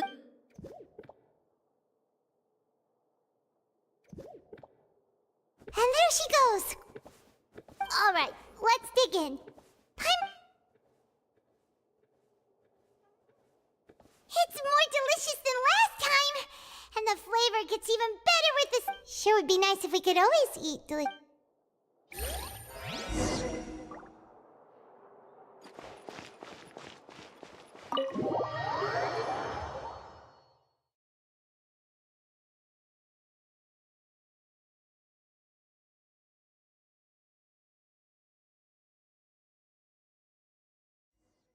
Oh, we're near the Steambird office. Let's go look for Charlotte and have a chat.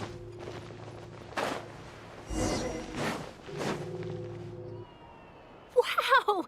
If it isn't the Traveler and Paimon! Ha! You've got some nerve! Oh, you need... It's all right, then. Really? Well... Still, what?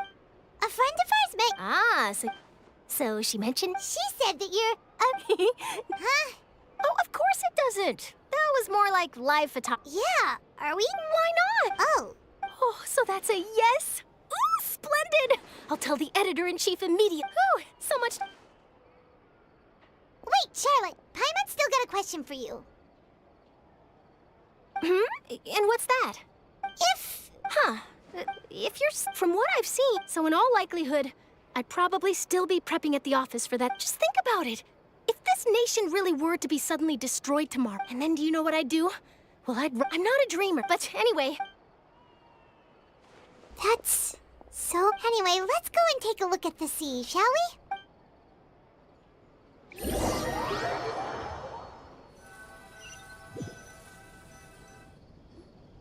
The sea breeze and scenery can be a pretty... Paimon's been thinking... If it wasn't Fontaine... No, Paimon should ask, if you could choose, what would you like to do? We've always been moving to the next destination. You mean, still traveling? Huh. Wait, isn't that what we've always been doing?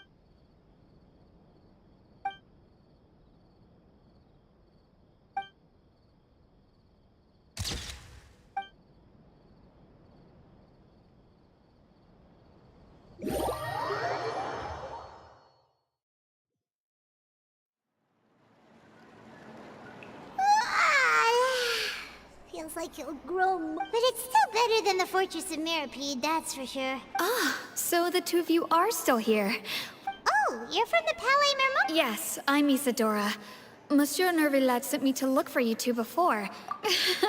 Not at all. Yes. A riot? Well, that Lady Furry loudly accused, and before the crowd continued. So people... I agree. So what happened after that? Seeing that this the Marechaussee So... That's right. That said, I don't think there's good. Don't worry, this...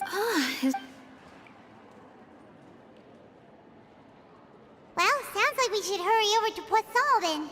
If we know for and as we... When Nervalet, it would be Hyman thinks... Huh. Well, what do you think? In that case, it...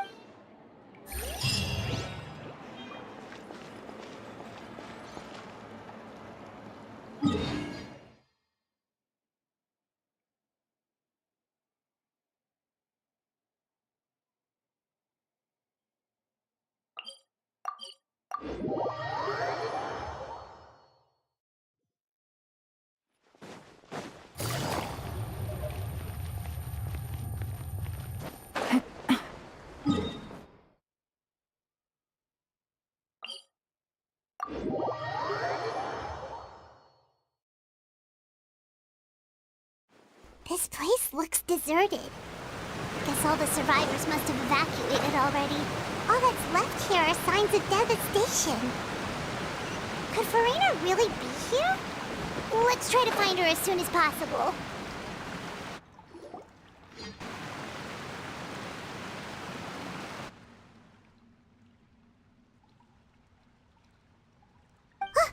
That's Farina, right over there.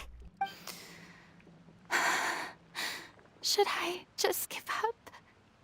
This is all what was meant to happen did happen after all. I'm sorry. I am so sorry. Give up, Farina. There's no point in holding out. I'm sorry, but what can I even do other than to repeat meaningless apologies over and over?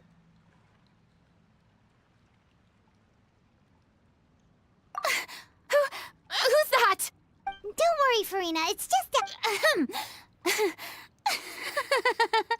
So it is you, blonde traveler from another land. Why, I almost thought you were someone from that mob of my ignorant subjects. Come to kneel and beg for my forgiveness. Farina, you were crying just now, weren't you? The tear stains on your face are obvious. What do you mean, tear stains? Oh, I remember. Who did that uncivilized rabble think they were, disturbing my enjoyment of the arts? They even dare to tout their Archon. I must teach them a lesson. Oh, and I'm sure Nouvellette and those people from the Marechaussee Phantom are freaking... Hey, there she is! The Hydro Archon's over there! Quick, after her! Farina, those people seem to be after you. They are? They're just some rabbit... That's against the rules. I can't let them get their... Farina just ran off! Quick, we have to catch up with her!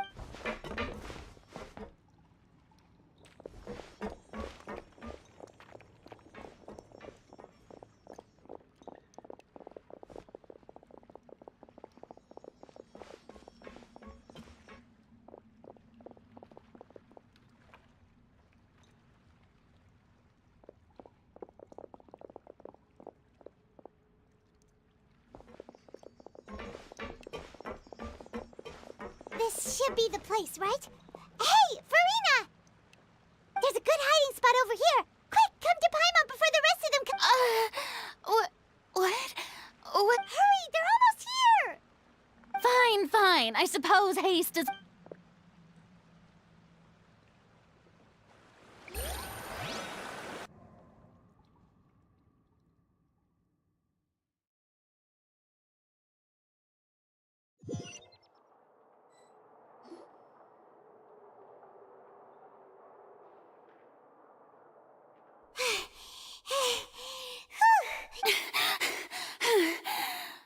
No, I mean, I merely gave in to the sheer Yep, that's a good girl.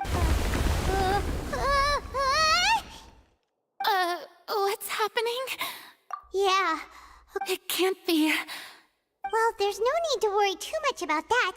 Neverlette's made some emergency plans, so the evacuation should go a lot smoother than— Yeah. But the people of Poisson, they've already...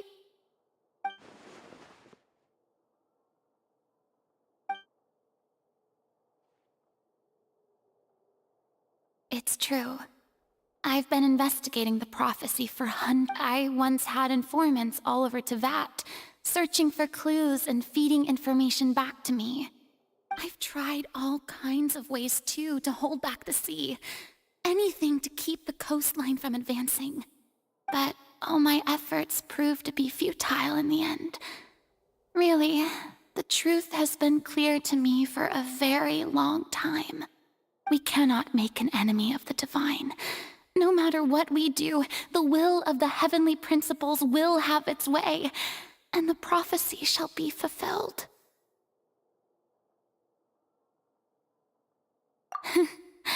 Give up. I do love the sound of that phrase. It would mean finally coming to terms with fate, but also for me to finally be free, indeed. I've thought about giving up so many times, especially after we almost lost Poisson. Fate is really unreasonable, isn't it? It has no heart and obeys no rules. The prophecy has only just started to come true, and so many people have already lost their lives. But just now, it all became clear to me.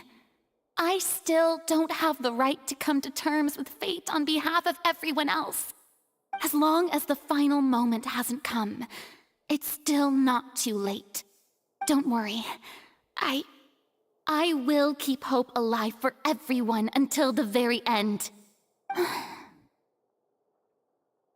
Well, that's enough for now.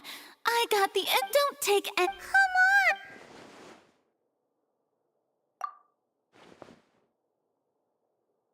Cher, that's impossible.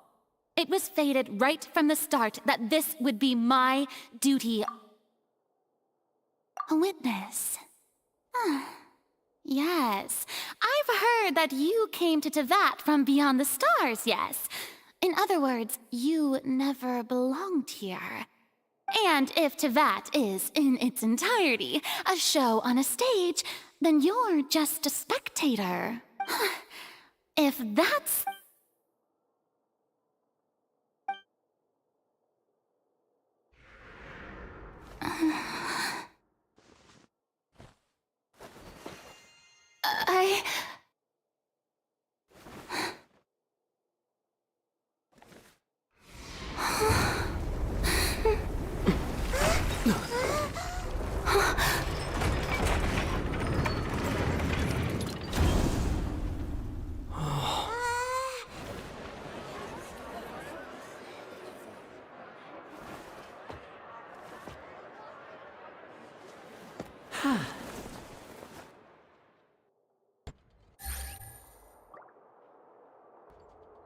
Ladies and gentlemen, this concludes my opening performance. Now, without further ado, we may proceed to the trial of our god. So this is what it is. Yes, you deserve praise for the effort you took to raise the dramatic stakes. Do not forget, however, that I am Focalor, the god of justice, the embodiment of justice itself. Does it not strike you as even the least bit absurd to bring the very concept of justice to trial? May I interpret these words as your refusal to stand trial? In that case, you will have the opportunity to defend your honor through a duel. You would draw your blade against a god? I see. It seems like you have made up your mind.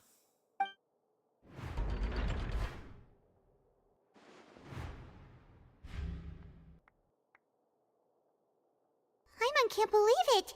She just surrendered. What the heck is going on? Did I just see an Archon surrender to a human? Wow, how utterly humiliating. Lady Farina, what is the meaning of this? Shh! It would seem that there has been a misunderstanding. To be clear, the raising of both hands is not always an indication of surrender.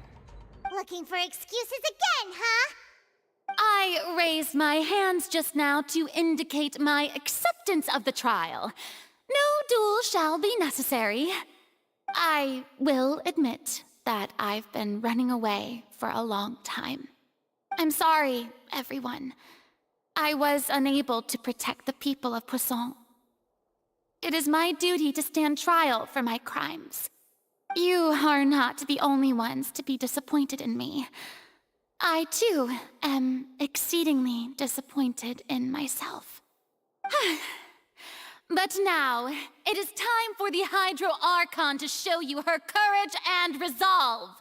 I, Farina, will use this trial to show the world the true meaning of justice! This time, I will protect you. Applaud and rejoice.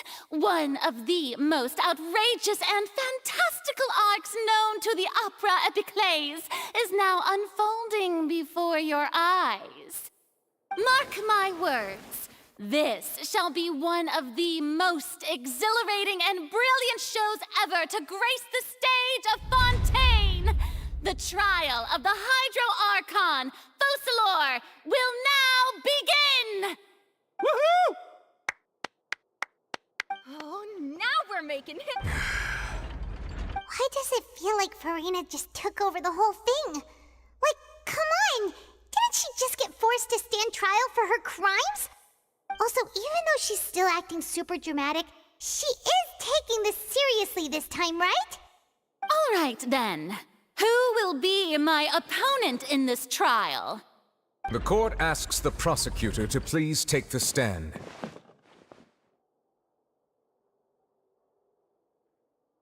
Is that so? Very well.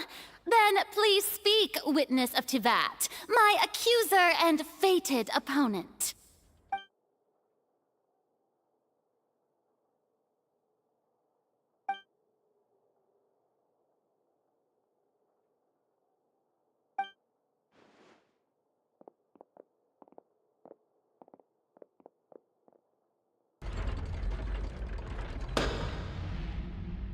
Also, please allow me to ask, as a final question before the trial begins. Just how much work did you do to force me onto this stage?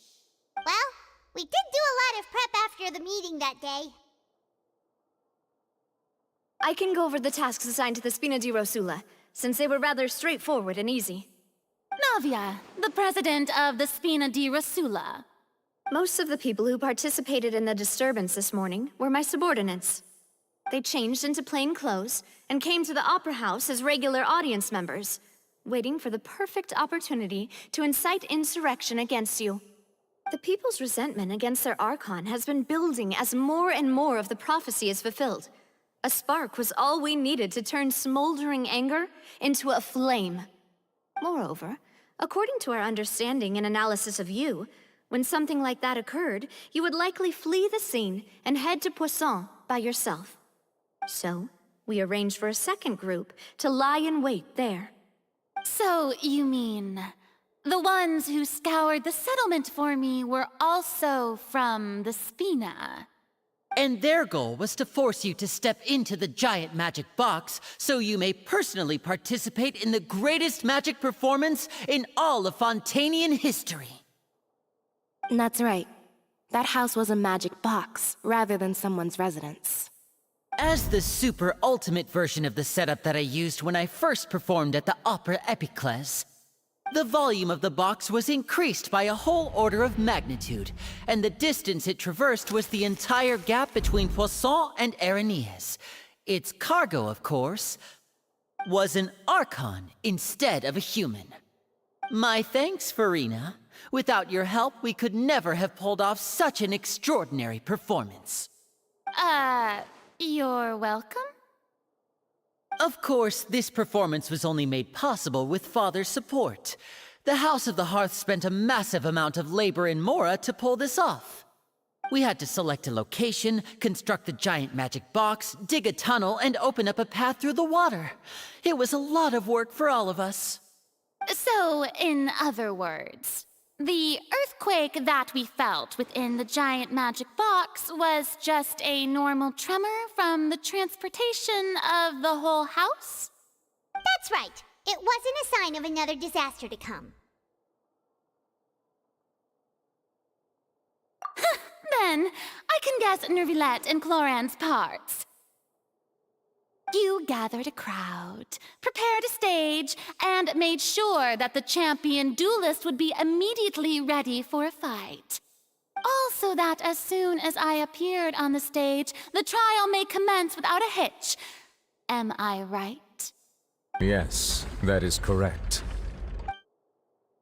Well, Clorand, I must commend you for your courage. Only the most outstanding champion duelist in all of Fontaine would accept a duel with an Archon without flinching. Thank you. As for you, Traveler, I suppose your role was to keep me distracted with conversation once you found me in Poisson. You'd make sure that I didn't notice anything amiss before revealing yourself as my prosecutor once we'd arrived onto the stage. Oh?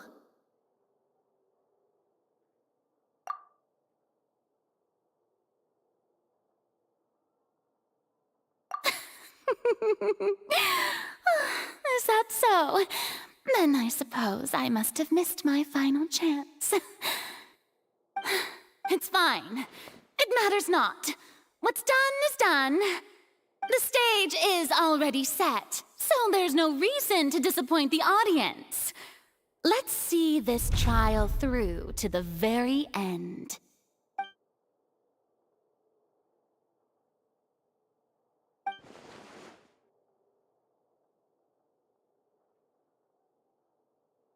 Sir Prosecutor, please allow me to pass this along. This is a document that Miss Charlotte applied for and received permission to share with you during the trial. According to her, it should speed up the proceedings. Huh? Charlotte wanted to give us something? Oh, so she's here too! Hey, oh, let Paimon see. Isn't this the exclusive interview that she did with us before? So she's already...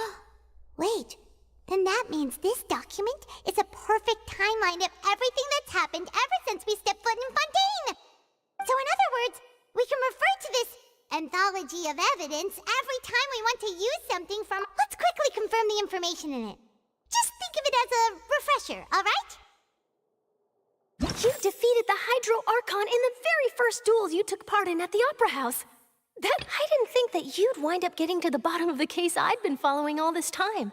This is the first time Monsieur Nervilette had a difference of opinion with the Oratrice, a Fatui Harbinger. According to Monsieur, I nearly lost my awesome... The words of someone as extraordinary as a witch can probably only... The prosecution and the defense are both in position. The trial shall now begin. Oh, come on, Nervilette. There's no need to repeat all the unimportant legalese. Just fast forward to the part where the prosecution lays out my offenses. As the defendant and the lead actress of this performance, I still haven't even been informed of my supposed guilt in all of this. Of course, it is only natural for humans to struggle to... That's true. But my charge here is unrelated to your conduct as an Archon. Instead, I would like to charge you as a fraud who's never been the Archon in the first place. Wait, what was that? Lady Farina's a fraud? Hey, I came here thinking that we were going to try the Hydro Archon for forsaking her duty, but did I hear that right? She's not our Archon at all? Charge accepted. Lady Farina, do you plead guilty to the charge? Lady Farina. I plead not guilty. How can I be guilty? There is no way that I, Focalor, otherwise known as Farina de Fontaine, a member of the Seven and the Regina of all waters, kindreds, peoples, and laws of Fontaine, could be anything. Yeah. Even though Lady Farina can be rather eccentric, isn't it going too far? Yeah, I've never questioned her identity either. Sure, Lady Farina can be super I have cause to believe that common sense will prevail in this case. Many of the members of the audience have known me as the Hydro Archon ever since they were born. There would be no fooling their memory. See? Even the Oratrice has decided to show me its favor. Are you sure you want to commit to a charge that will never... If you wish to drop the case, I can promise you as the god of justice that you will not have... An argument with near impossible odds, huh? Well, I tried to give you the chance to surrender. If you must persist, then let me ask. If you believe I'm not the Archon, then what manner of being do you think I am? And if I was not the Archon, then how did I manage to live for over 500 years?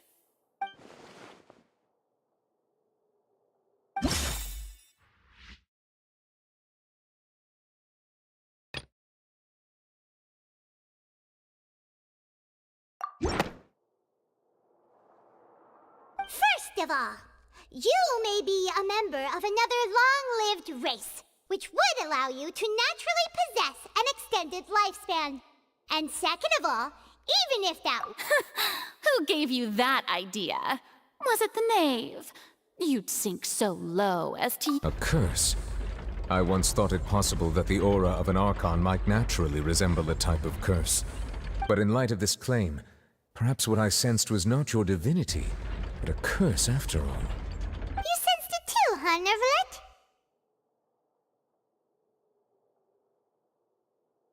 Lady Farina is actually a human?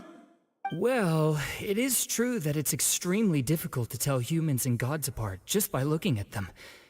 It's not impossible.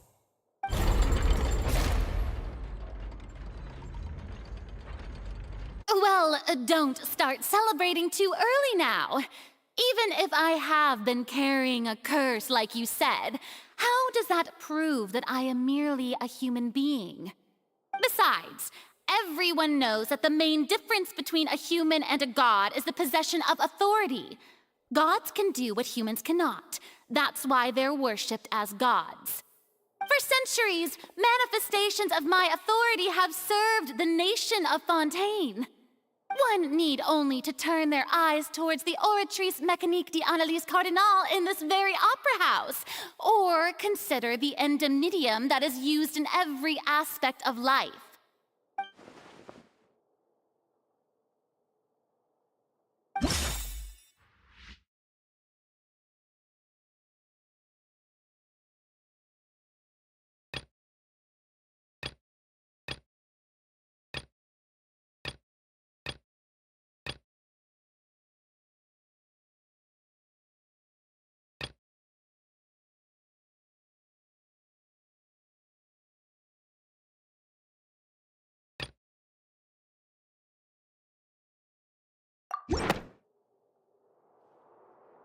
That doesn't sound right.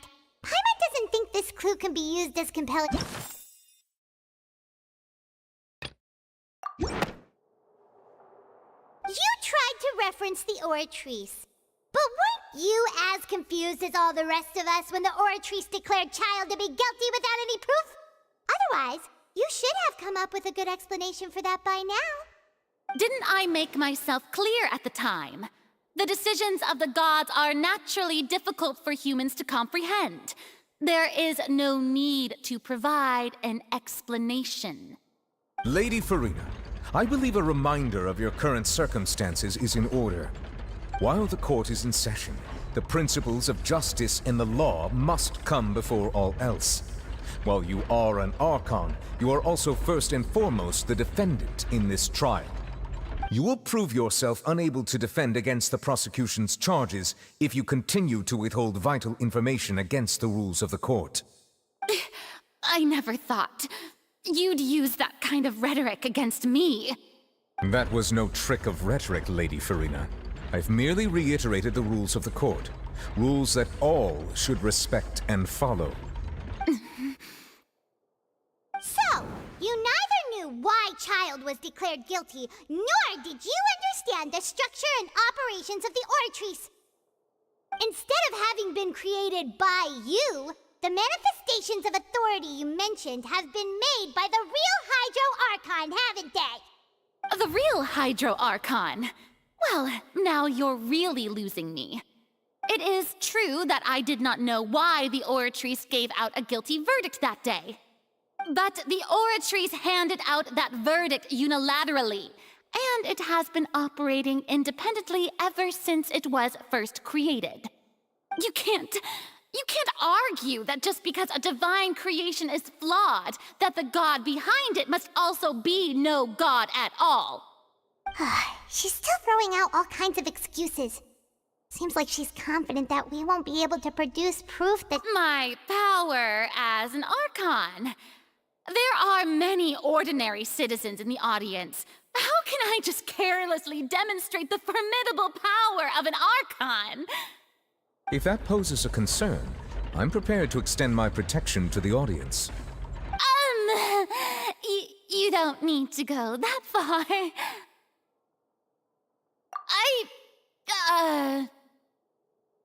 Aren't you the Hydro Archon?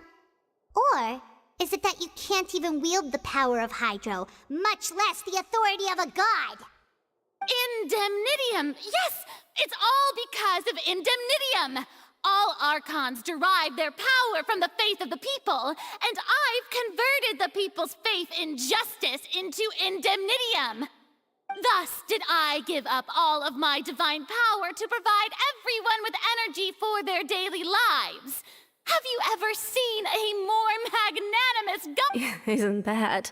Yeah, no matter how generous an Archon can be, how could they give up all their power? Can a god with no power even still be—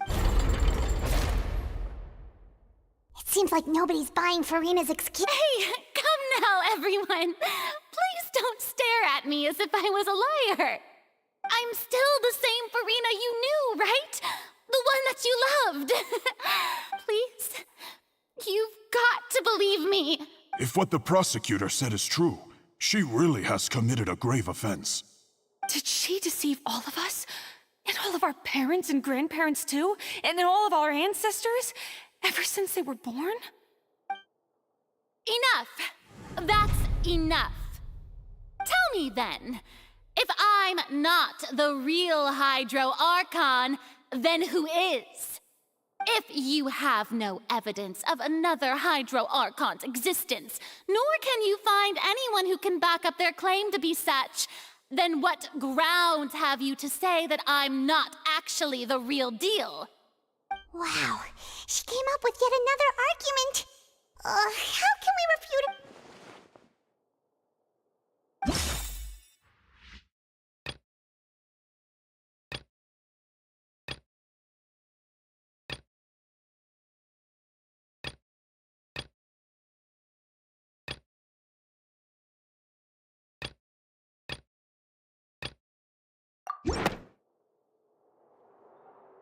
That doesn't sound—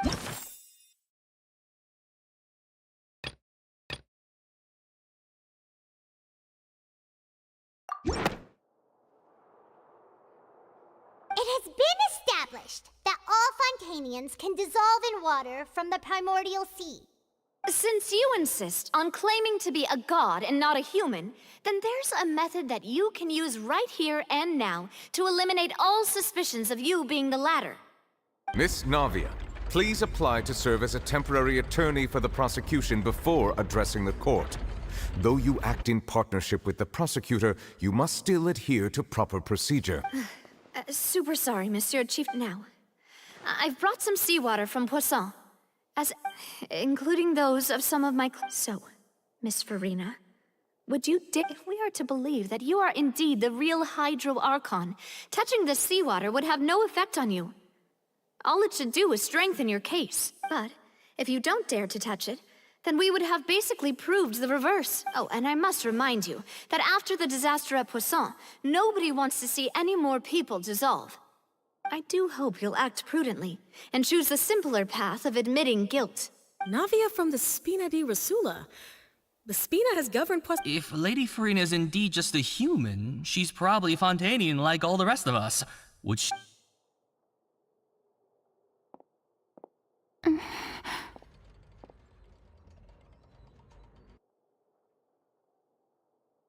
Lady Farina, this test has been unilaterally proposed by the prosecution.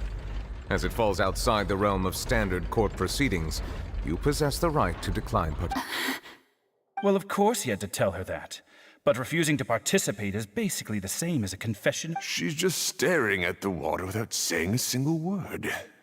It really does seem like... What's going on? Is she really planning to... Due to the inherent risk of the test, Lady Farina, you may... Hey!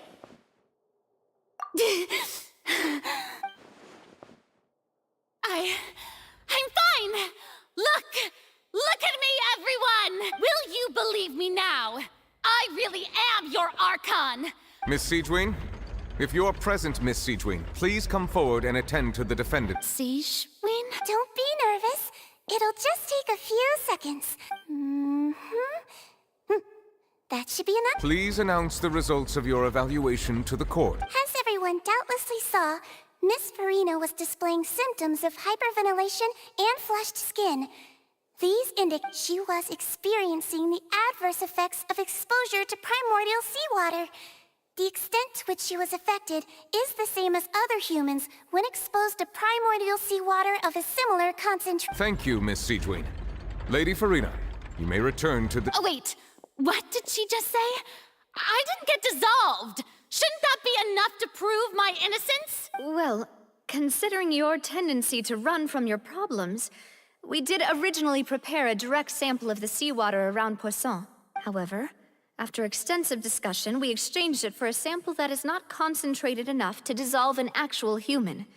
After all, on the off chance that something entirely unexpected might occur, we don't want anyone else to lose their... Yeah, so out of regard for Farina's life, you secured a low concentration. It's a great thing that the direct sample wasn't actually used.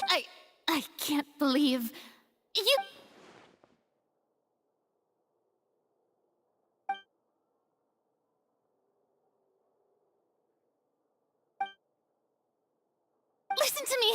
Listen to me, everyone. Please don't give me such cold and disdainful looks. What happened just now didn't prove a thing. Think about it. How can you conclusively prove that an Archon can't? Also, if I was really just a human, why would I dare to just put my hand in the...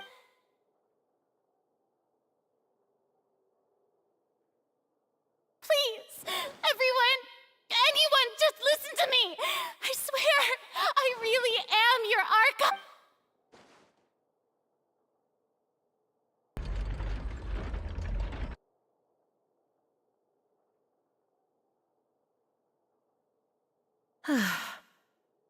I don't think anything she says at this point will sway anyone. The odds are just too stacked against her now. With all the things that have been said, Paimon doesn't think there's any way left for Farina to win. I believe the time for arguments and presentation of evidence has come to an end. If there are no objections, we will move on to the final judgment.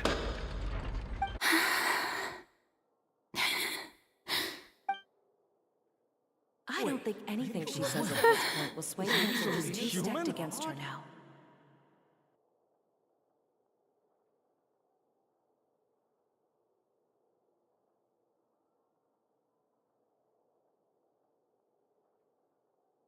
In my capacity as Chief Justice, I shall now render judgment on Farina's misrepresentation of herself as the Archon of Fontaine. As a human who knowingly deceived her fellow citizens, Farina is... guilty.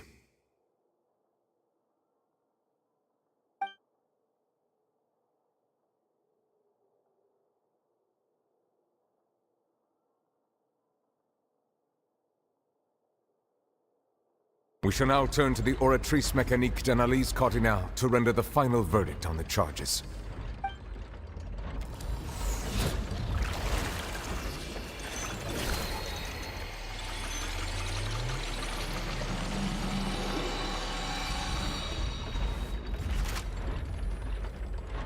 According to the judgment of the Oratrice Mécanique d'Analyse Cardinale, Farina is...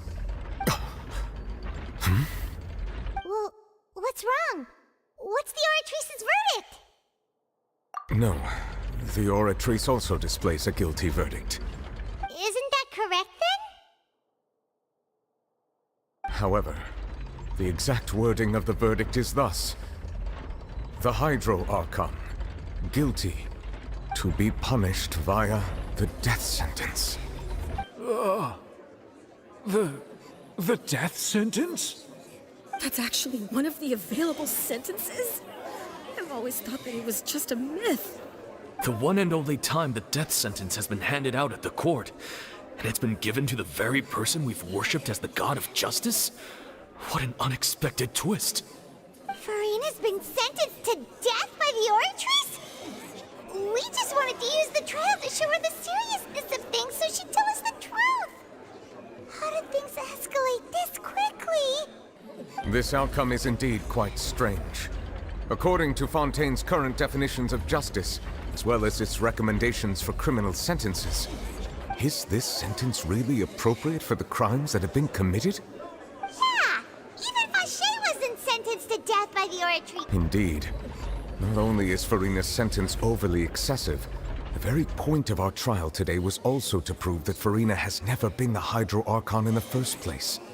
But now, the Oratrice seems to have deliberately invoked the title of the Hydro Archon. What does this mean?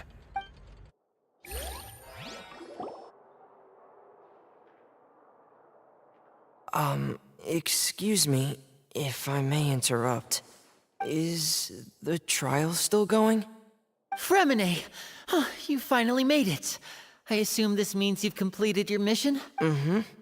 Any mission Father assigns to me will always be top priority. Is that the first prophecy slate? Huh. So the knave privately arranged for Fremine to try and find the missing slate. I looked everywhere and finally found it at the bottom of the sea. It took me a long time to get around some dangerous stretches of water. But has the trial already concluded? Then doesn't that mean I've come too late? Oh no. Father will be disappointed. Thank you for your hard work, Mr. Fremine. Please allow me to review the record left on the slate. Traveler, I believe that you have already seen the other existing slates. Huh? So what do you see? What? I believe I've now made sense of the Hydro Archon's crime. It has to do with Fontaine's lost history. Huh? Isn't the Hydro Archon just guilty of deceiving her people? Oh, wait, no, that's Farina, and we've already proven that she's not the Hydro Archon. So when you say Hydro Archon, do you mean the real Hydro Archon we've been kinda talking about? In truth, everything that you've encountered in Fontaine up until this point can be traced back to the contents of these stone slates.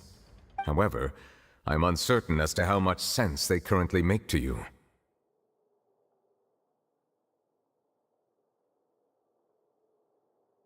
Okay, let's try to recall the contents of the other 3 stone slates. Paimon will do her best to help you remember.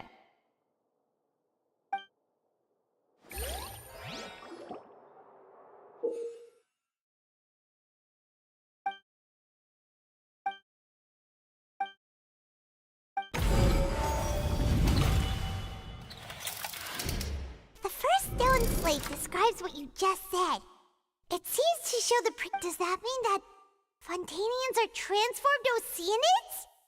Oh, the second stone slate shows Celestia floating in the sky and the Hydro Archon and her people worshipping it together. This must be the point when the Hydro Archon and the Fontanians were branded with their original sin. The third slate shows the Hydro Archon sinking into the sea surrounded by many people. That reminds Paimon, didn't we also watch that happen to someone else? Well, the fourth slate is the prophecy the Fontanians have been talking about. We didn't believe that such a crazy disaster could happen at first, did we? But after...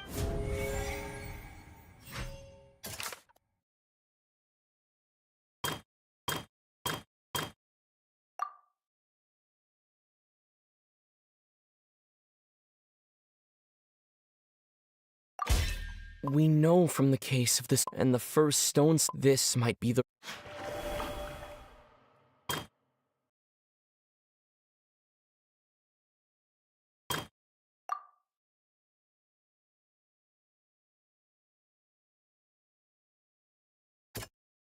That doesn't sound quite... That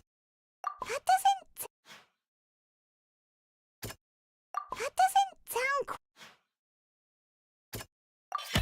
The prophecy from the stones, the fortress of Mara, if we hadn't dealt with it...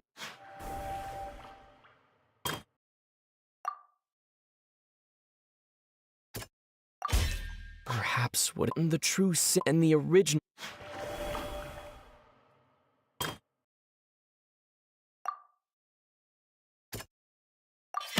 It's not as simple as falling into the sea. When Navia fell into the sea, her consciousness, the stone slates show the people...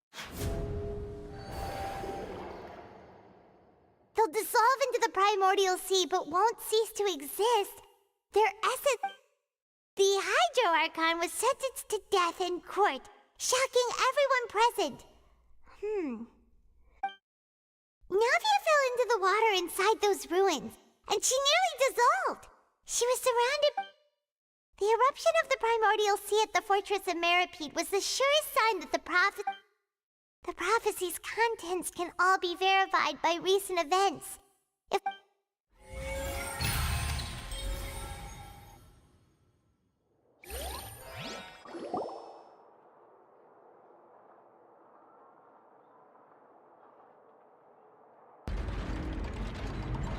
Huh? Oh, Paimon gets it now!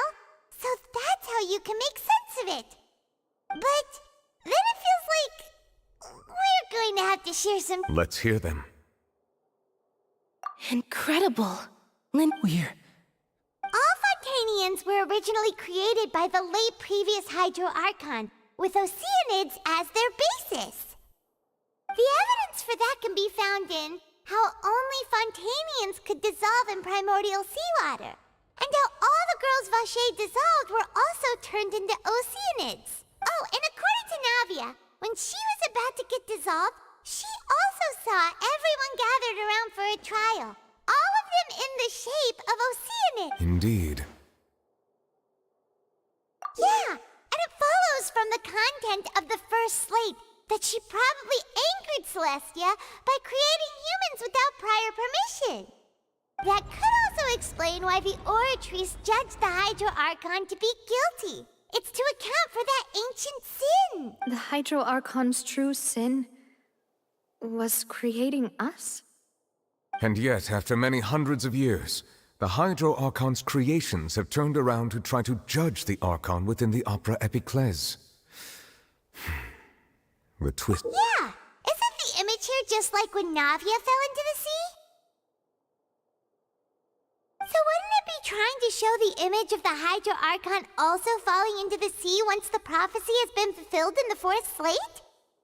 In the end, the people will all be dissolved into the waters, and only the Hydro Archon will remain weeping on her throne. Only then will the sins of the people of Fontaine be washed away. Did Paimon get all that right? You've made some keen deductions. I must say, given how much you still don't know, it is impressive that you've already managed to connect so many pieces of the truth. However, while you were able to decode all the information on the slates, they've also been etched with an additional layer of hidden information using a different... When we were at the ruins, I tried to decipher the hidden information recorded in the slates. But since we only had 3 slates at the time, I was unable to come to a full conclusion. Now that the slate collection is complete, I shall make another attempt to decipher the narrative recorded within. If everything goes well, we should finally be informed of the unadulterated truth.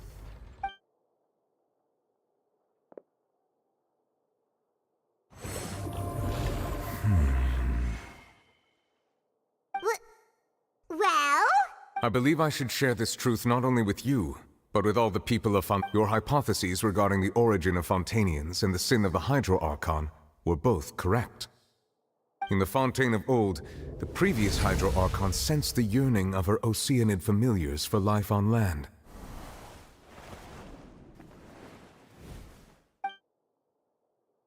The Oceanids were enamored with the beauty and romanticism of human beings, and wishing to have those experiences for themselves, expressed to the Hydro Archon their desire to become of a similar kind.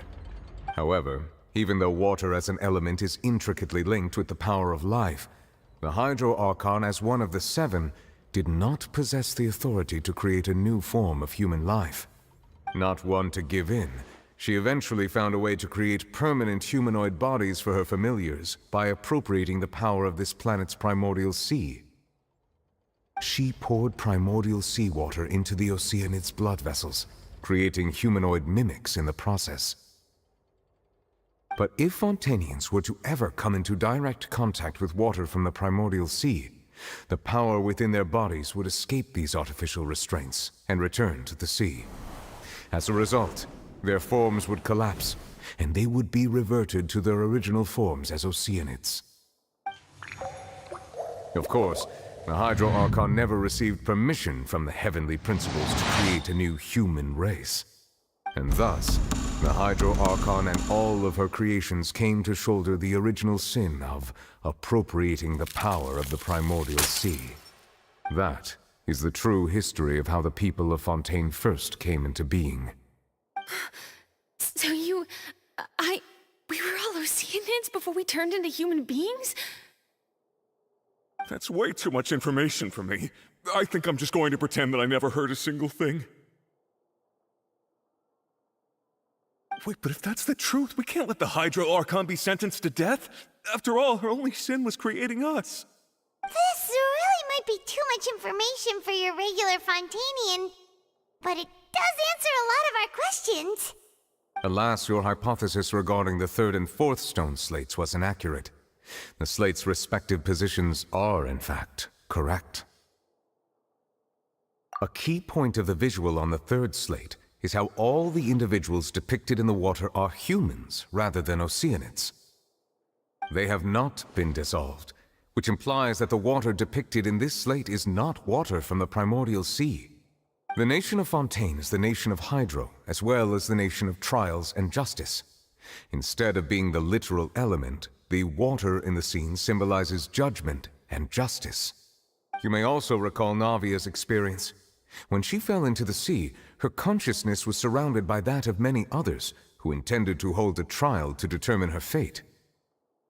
Therefore, the meaning of the third slate is that the people of Fontaine shall try the Hydro Archon at the court of justice.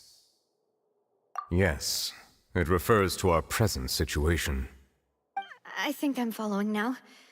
So, what you're saying is, even though we decided to put on this trial to avoid fulfilling the prophecy, in truth, everything we've done has happened exactly as the prophecy foretold.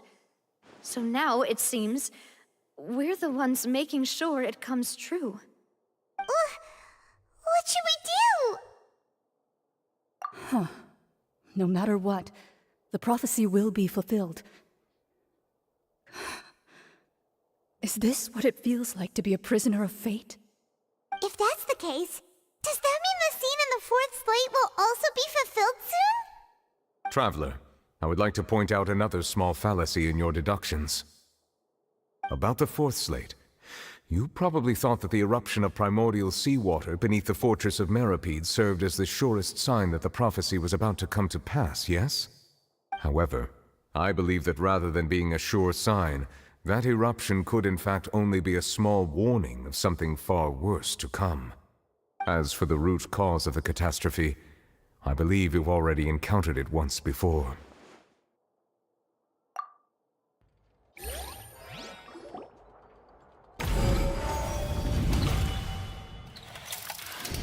This eruption was just a small warning of the things to come. We must find the root cause.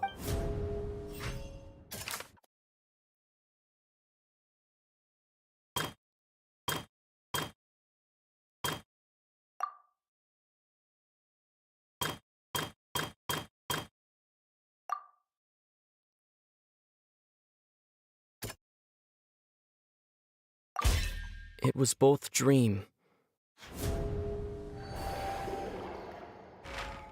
If we're talking about a true culprit, that could only be that thing inside the primordial sea, right? The truth, the original sin, the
That was way too close!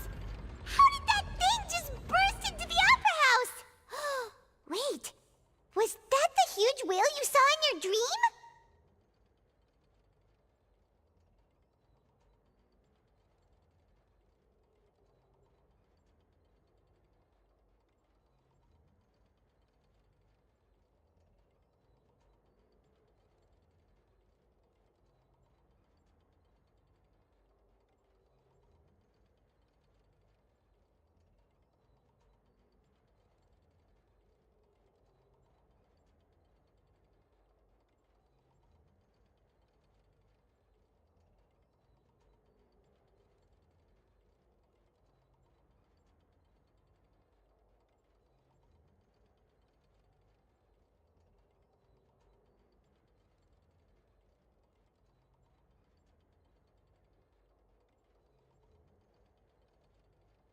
So we've met it at last. I understand very well why it has chosen to make an appearance here. That whale does not belong to Tevat. It is a monster that has traversed the stars, weeping all the while. It has been greedily consuming the energy from the planet's primordial sea, using it to grow. That is the main cause for the rising sea levels. And once it has finished consuming all of the energy contained within the sea, its next step will be... You said that when the Hydro Archon first created Fontanians out of Oceanids, she filled their blood vessels with primordial seawater. Precisely. That whale finds the blood of Fontanians nigh impossible to resist. Therefore, when it left the primordial sea, it decided to make its next stop a packed opera house full of food. Food in the form of Fontanians. We just barely managed to push it back, right? In that case, won't it come back to target the people again once it's managed to recover its strength? That is correct. Indeed, it is more accurate to say that we should thank that Harbinger for buying us some time. Without him, the whale would have likely come onto land far sooner.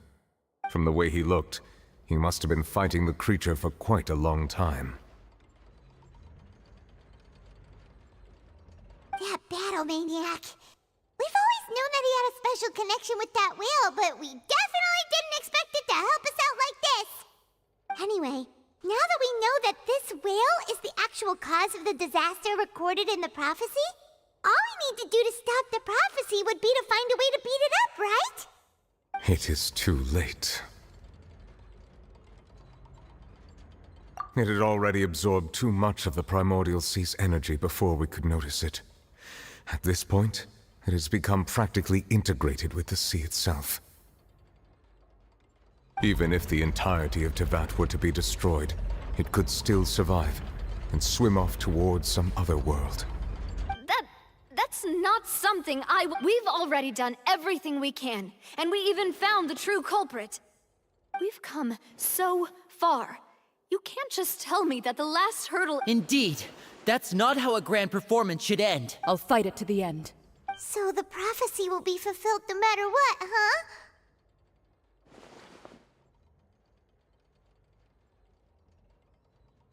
The prophecy.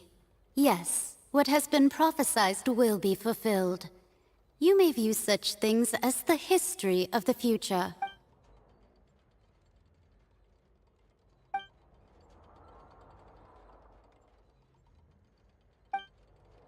Just as prophecies are usually only the future as seen from the perspectives of the gods, could things be happening in hidden corners where the gods' gaze does not fall?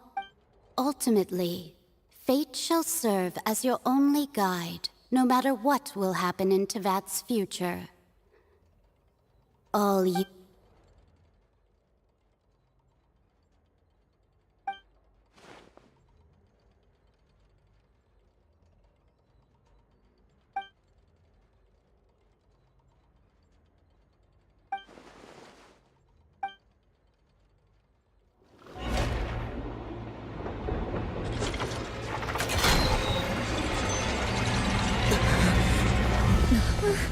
What's happening with the oratories?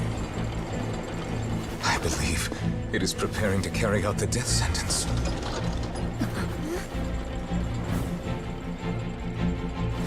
Verena!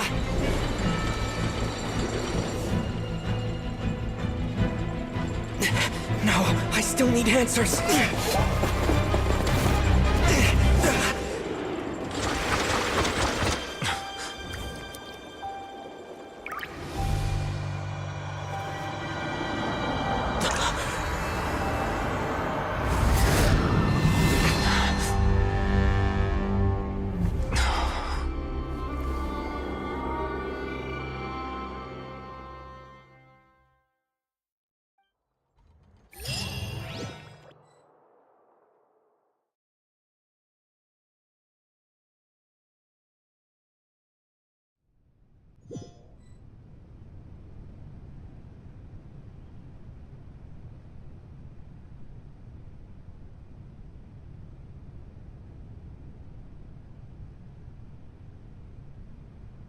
You...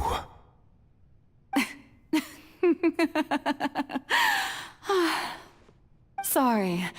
That shocked expression on your face is just too amusing. I couldn't help myself. You are not Verena.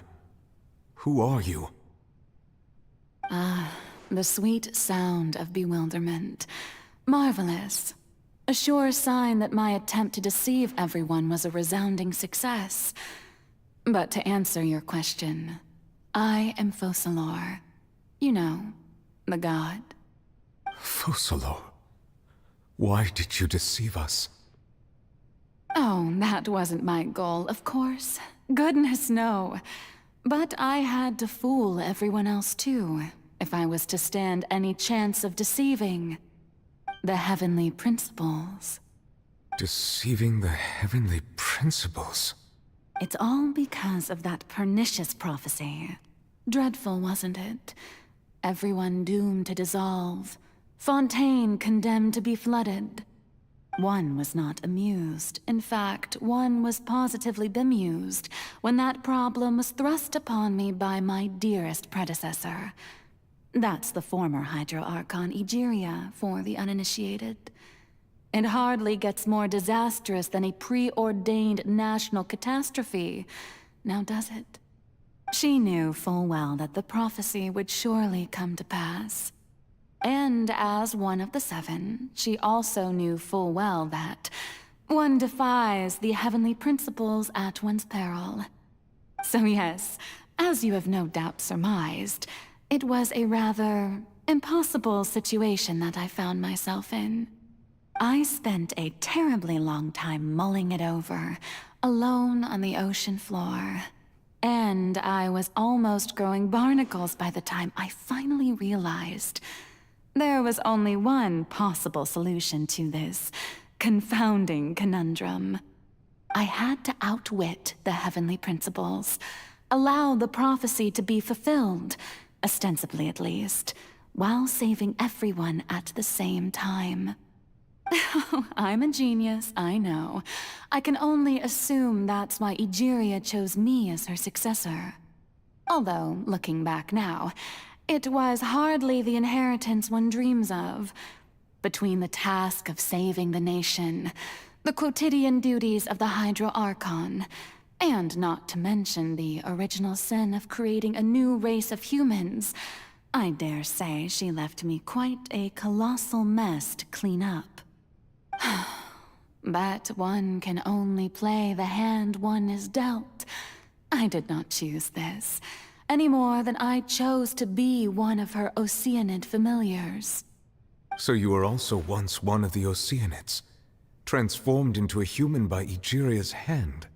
Yes, I was.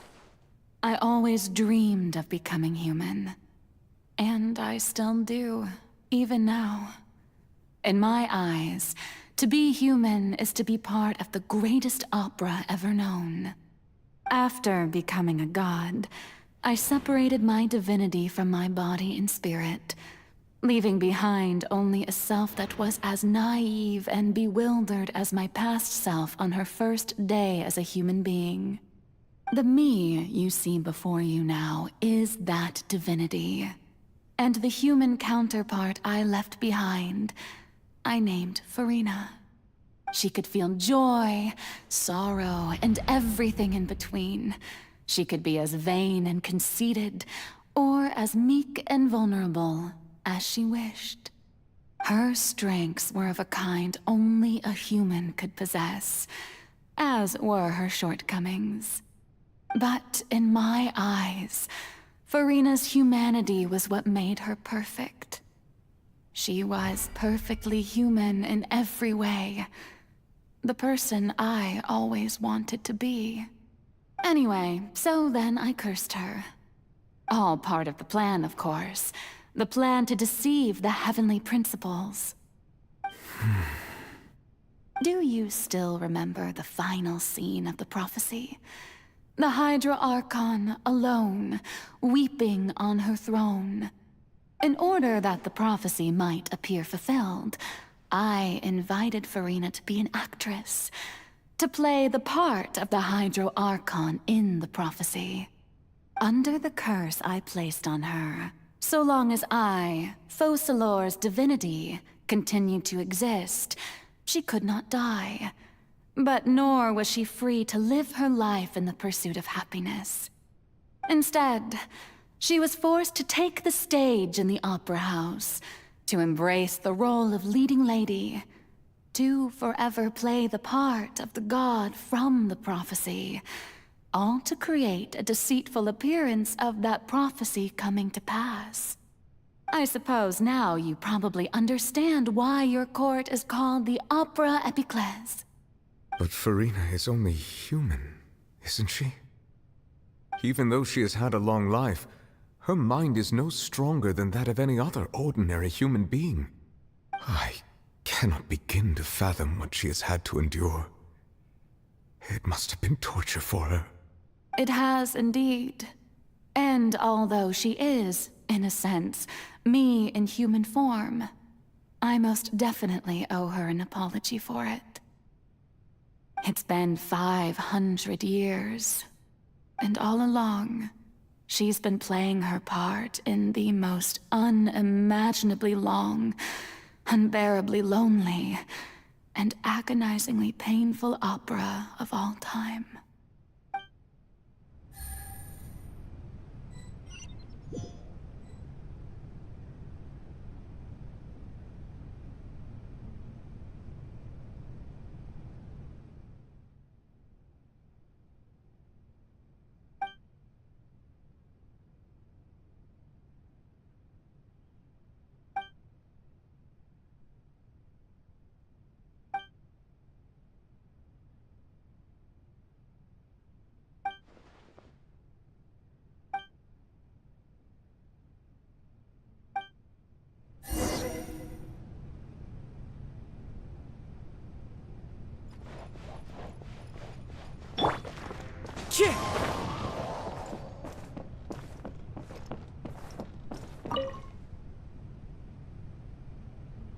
Oh?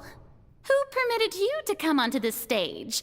Now, I understand you're... All right. It is not my intent to reprimand you. There is no need to state your name. Just be off with you. Do not distract me from my performance. Oh, do not jest. Can you not feel it? I am Focalor. The eyes of countless Fontanians are upon me. I must...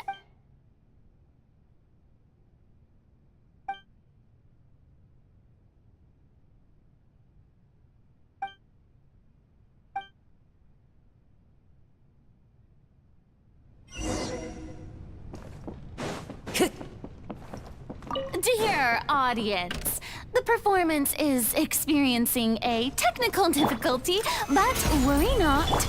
The guards shall resolve it soon enough.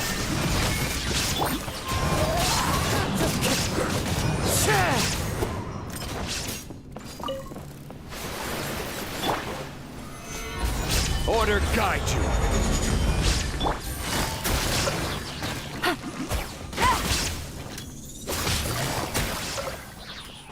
Hey, what gives? The audience is still watching me, you know. Guards?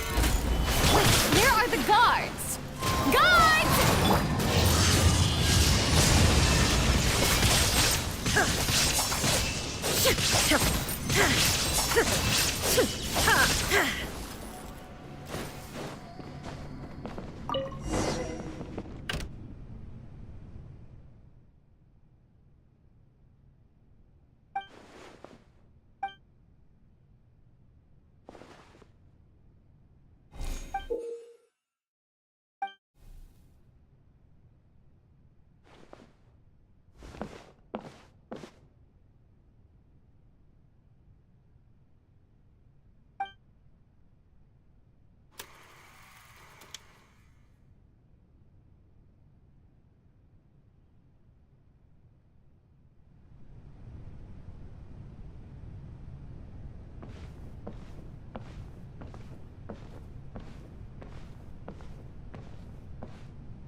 Farina. Huh? Who's that? Who's calling me? Where are you? Be not nervous. Be not afraid. I am before you. Wait a moment. You're... Mirror me? How can this be?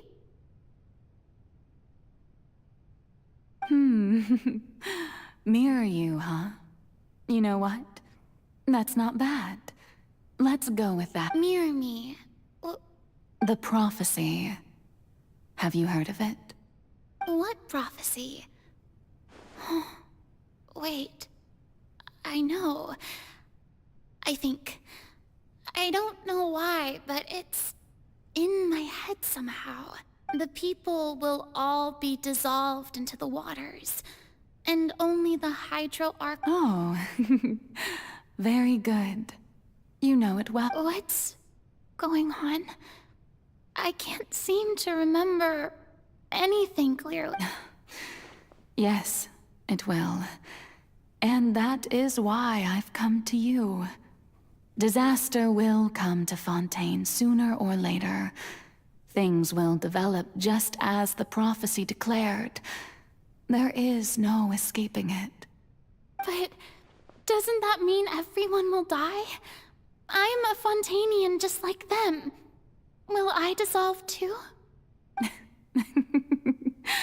Oh, don't worry. Magical meetings exist in this world precisely to give people a chance to turn things around. It is the reason why you met me today. I will tell you how to save everyone, but you may have to suffer somewhat. Oh, so there's still hope after all. Goodness, you frightened me. You spoke so much and with so much certainty. As for the suffering, well, I will admit that the first thing that came to mind was, why do I have to be the one to suffer? But if the prophecy will come true, I'll also die anyway, right?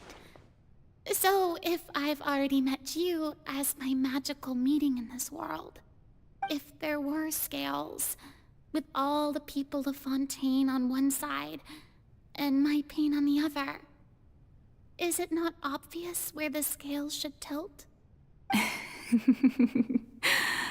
You truly are the perfect human. My ideal. I suppose this would also be the justice that belongs to you. Huh? Don't worry, it's nothing. Listen well. Fontaine has just lost its Hydro Archon. I need you to play a role. That of the new Archon. Play as a god? That's right. You must begin a never-ending masquerade. You must never let anyone suspect your identity. If you can keep it up, then I shall have my way of defying this prophecy. But should your identity be revealed, then all hope will be lost. But how will I do this? A human assuming the role of a god without being exposed? Don't worry. What you must do is not to turn yourself into a real god. You simply need to play the role of a god as humans imagine them to be. Being a human yourself, I'm sure you already know what such an entity would be like. Remember, your true challenge will not be pursuing divinity, but contending against humanity. I'm still not sure I understand, but I'll try. I'll try to do this. So, how long am I going to have to play this role? To accomplish this mission, you will have to stay on the stage for many, many years. You will endure and not grow old until your task ends. But I promise you, all will eventually end in a magnificent and dramatic trial, and everyone will be saved. A trial, huh? How exciting. I'll be looking forward to it.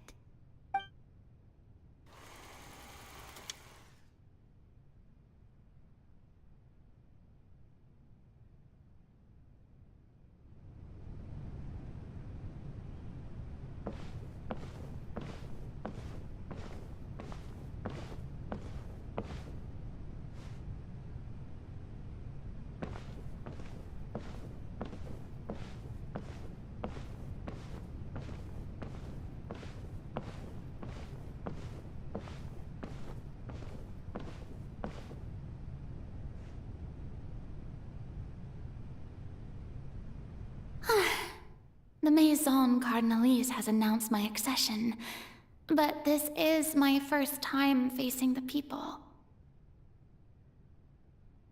What should I say to most appear like a god?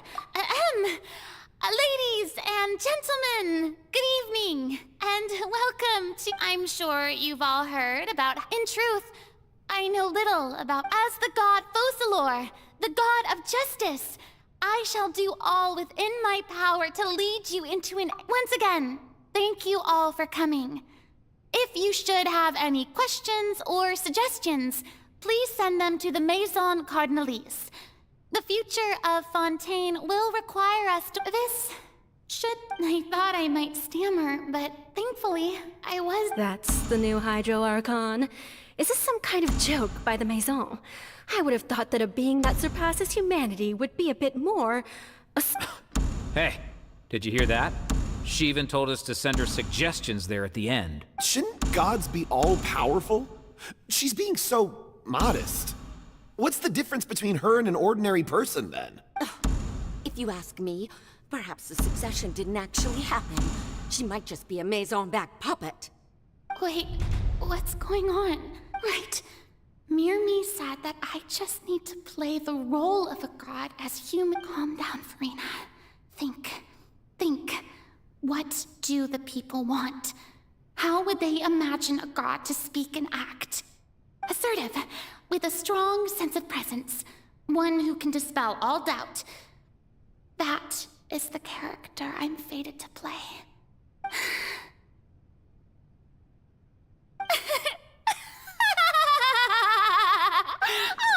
Oh, very good, my people. Only ones such as you are deserving of my rule. Now, I was wondering if some weak puppet were to one day come onto the stage and claim ownership of this opera house, would the children of Fontaine follow them? Well, it seems that you would all see right through them. Having passed my test, you are qualified to witness wondrous trials alongside my august self. Here in this, you may consider my previous act a door gift of sorts. I thought it was a debut that suited the atmosphere. Now then, let us be reintroduced. Ah, so that was just a performance. How could I have forgotten that we were inside an opera house? Her personality. It's quite shocking, to be honest, but I suppose it's a better look than before. Such a fascinating and bold deity. How wonderful! Our future may yet be bright after all. It seems I've turned them around. My dear people, whether you acknowledge me or not, whether you trust me or nay, I say to you, keep faith in your ardor for justice. We have heard it said that this nation's sins can no longer be washed away. Well, I say that no, this won't work. They'll suspect me again.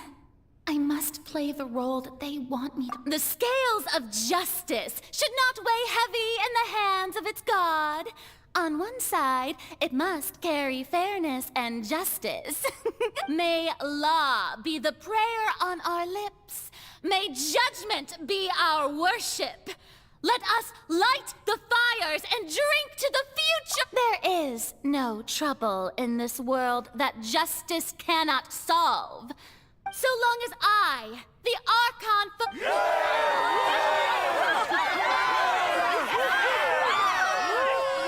Oh, yeah!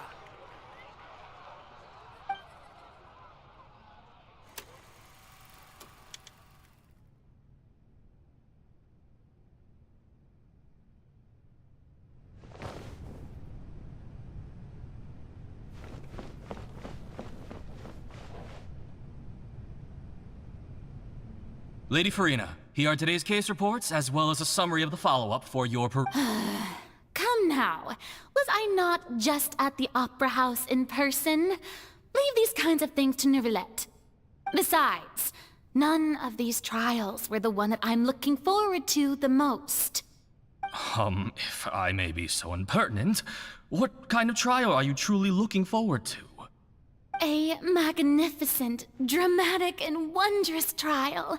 A trial to end all things. How could you hope to understand? That's true. I fear I lack the ability to grasp your divine thought, Lady Archon. No need for fright, and do not take what I said before too seriously. Go now, do your duties. The trial I await. It will come one day.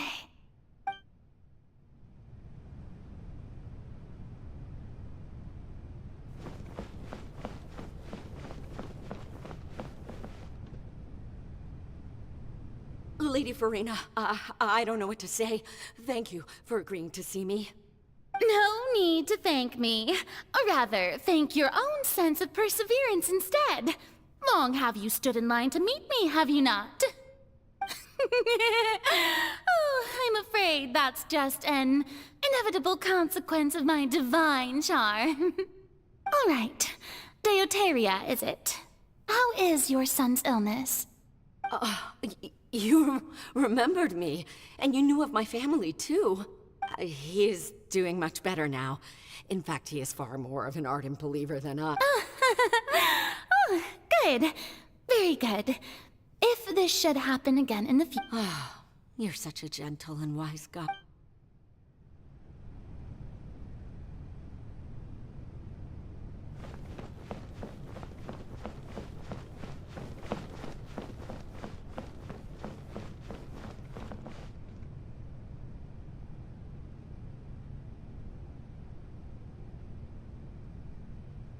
Lady Farina, here are the latest hydrological reports. As for the specific parameters you asked to take note of, I'm afraid things still don't look good. I see. It's as I thought, then.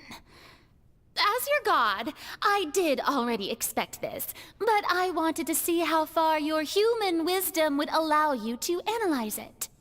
All manner of signs indicate that the prophecy will still come to pass.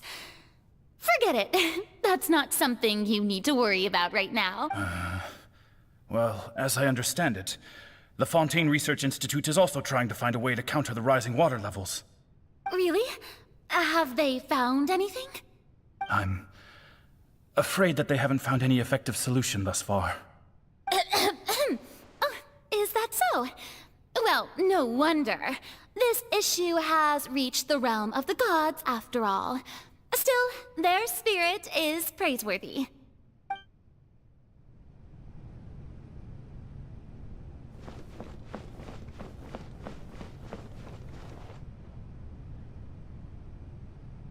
The day is finally over.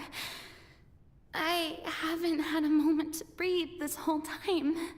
But it's good to see that everything's getting on track. There are no longer any voices of suspicion. Maybe this is fine. I just need to keep going, and everyone will be saved. All right, Farina, don't think too hard about this. You need rest. Tomorrow's a new day.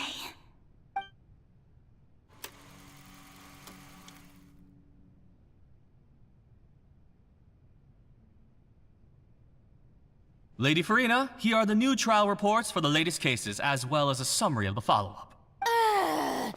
There'll be no need for that.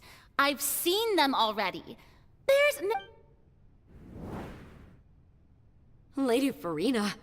Indeed, my dear, loyal citizen. Lady Farina, we're detecting significant hydrological anomalies near Poisson. Understood. Keep monitoring. Keep me informed should anything come up at... I feel...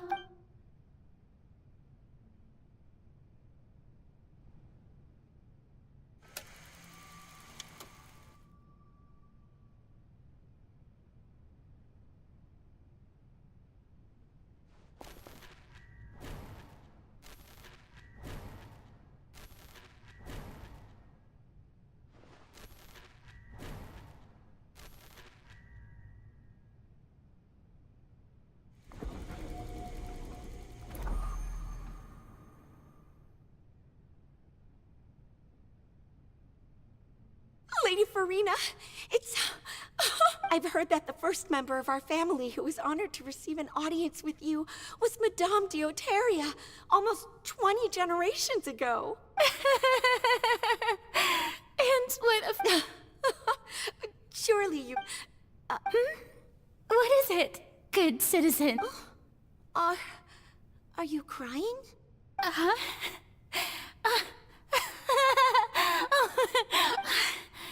This must be the overflow of hydro from my person.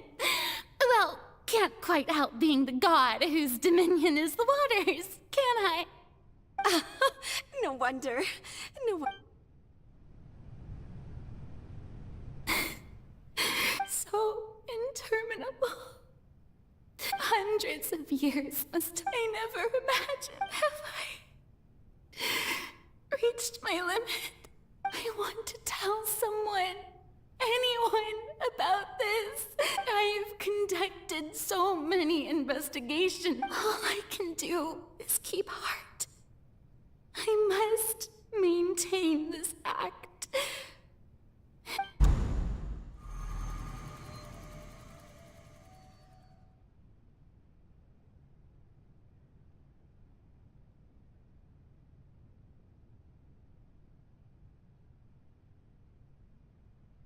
Farina, you don't have to shoulder this burden alone, although I don't know what you might be keeping from everyone. Share. That's impossible. But even if you're just share it with me. A witness. Yes. And if Tevat is in its entirety, if that's the he's right. I could confide in him, couldn't I? But if things don't play out as expected, the people of Fontaine... No, Farina. But what if, Farina, you've worked so hard for so long. Surely it would be okay to put yourself first for once. Just this once. Is it such an outrageous thing to do anyway? To find someone in whom you can confide your frustrations and sorrows? Surely it could not hurt. If you let this opportunity slip through your fingers, it might never come by again. Think about it long and hard.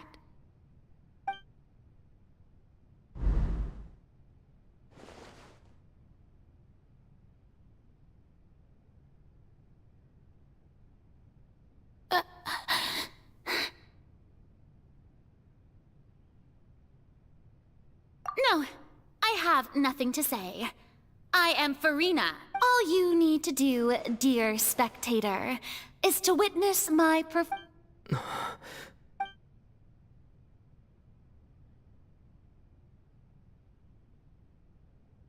Fine.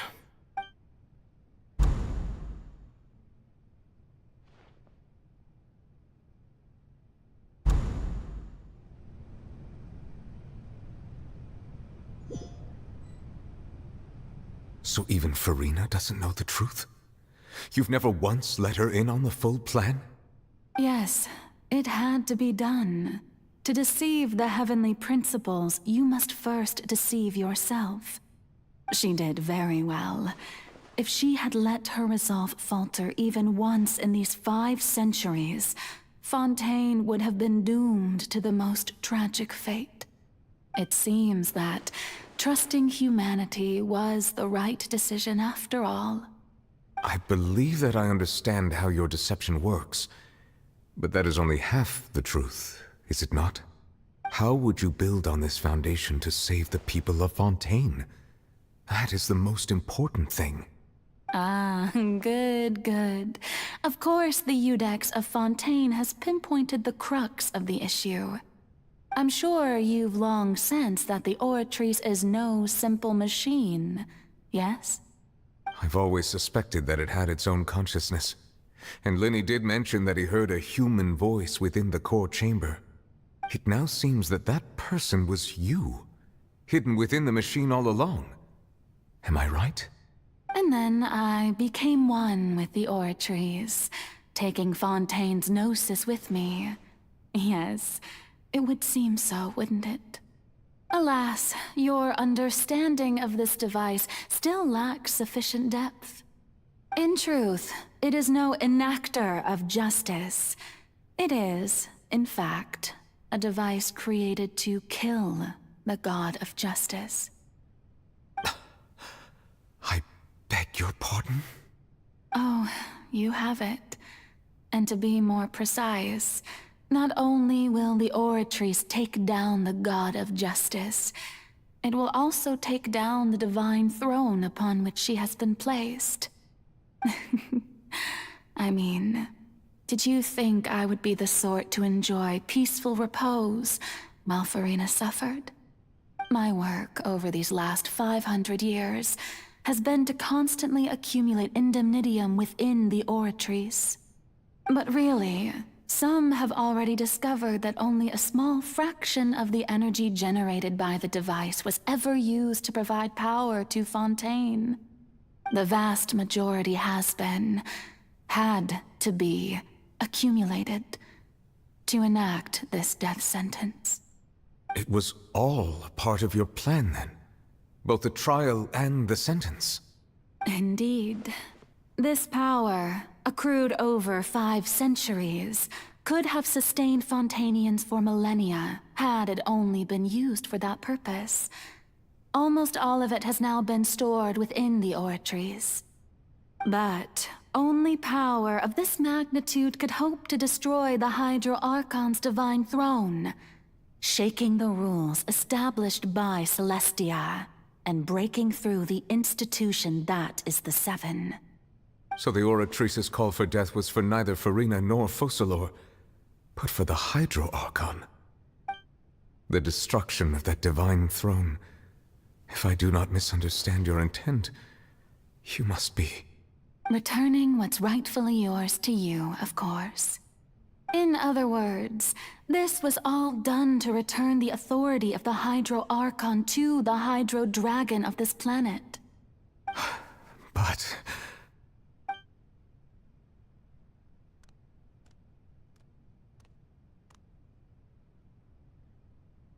Oh, what? Getting sad again, are we? The authority of the ancient dragons shall soon be yours once more, O Hydro Dragon Sovereign. And this is the face you make. all you've done throughout the years is just so you can sacrifice yourself at the very end. I've never quite seen it that way, you know. Even now, I'm quite pleased at how well my deception worked.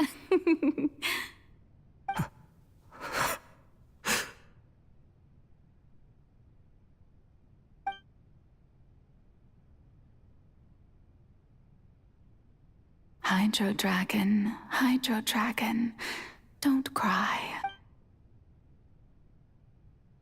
I must say, had it been within my rights, I would have loved to judge the heavenly principles themselves. Were they not guilty of essentially the same crime? Egeria stole the power of the primordial sea, and the heavenly principles stole the power you ancient dragons possessed. I, for my part, am the god of justice. And is it not just that your original powers should be returned to you? Speaking of justice, I have always believed that justice lies in the process of pursuing human existence itself. So, if the theft of the primordial sea's might was Fontaine's original sin, then, leaving matters of procedural right and wrong aside, the descent of the Fontainians as humans and their right to exist in this world would be Fontaine's original justice.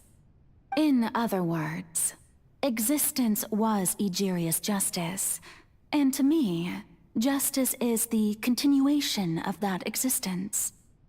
Defying the prophecy and ensuring that Fontaine's people shall live on, that should be the justice enthroned over all. At this point, we, whether it be myself or all other Fontanians, have shouldered the burden of this sin for far too long.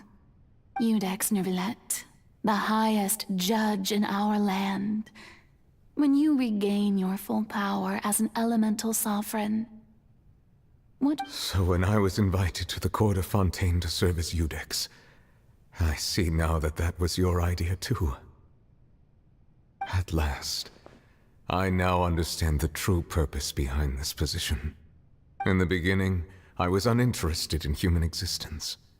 But these 5 centuries of living alongside them have gradually brought about mutual understanding between us. And I have even attempted to feel as they feel. You are a devious one, Focalors. Things being as they are, surely you know that I could never declare them to be guilty.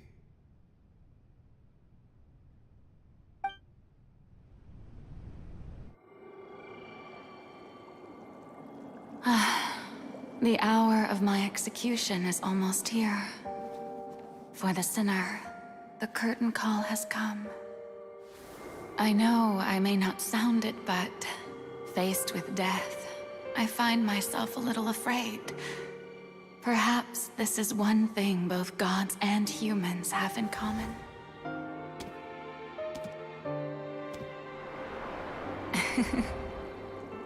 Farewell, Neuvillette.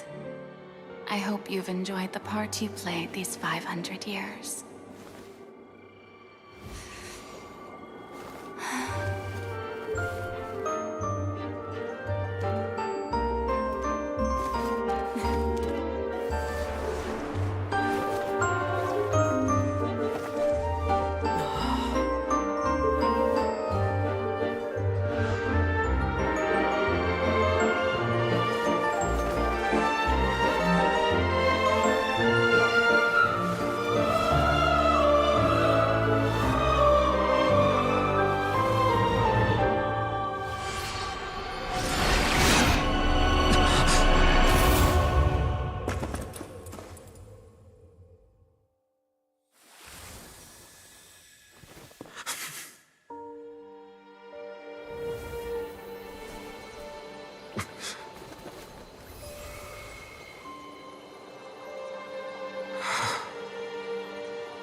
I, Iudex Neuvillette, hereby declare, people of Fontaine, your sins are forgiven.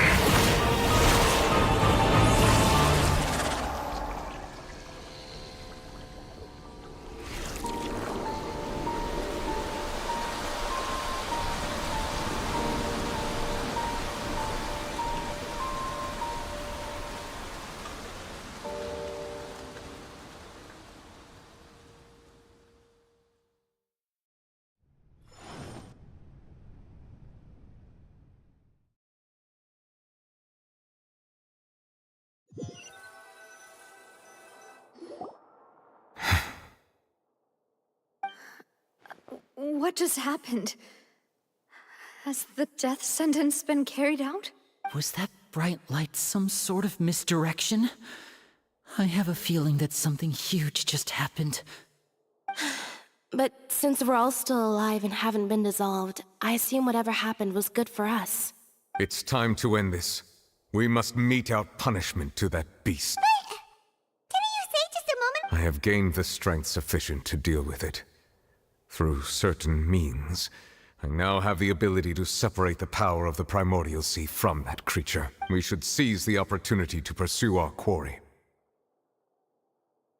Traveler, now that the oratories can no longer function, I require an executor to help me mete out justice. The root of the calamities befalling Fontaine. The beast that enacts the prophecy. Its name is the... Come with me, Traveler. The hour of execution...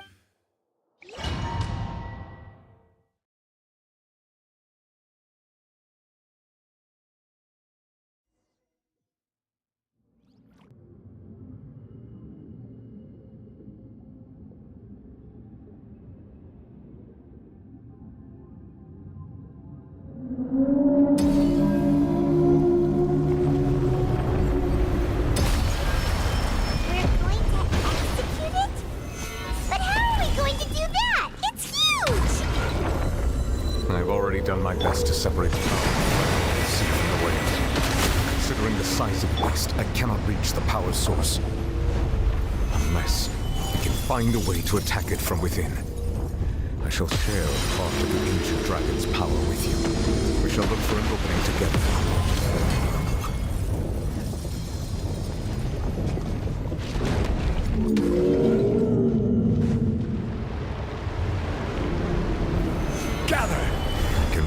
Sorrow turning into hostility.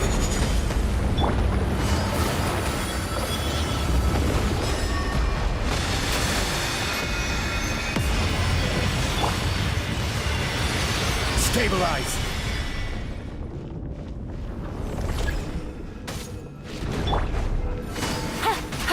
Wind strike! There is no escape! The all-devouring narwhal cannot resist its instinct to devour. Continue to trigger its hostility. A chance will present itself.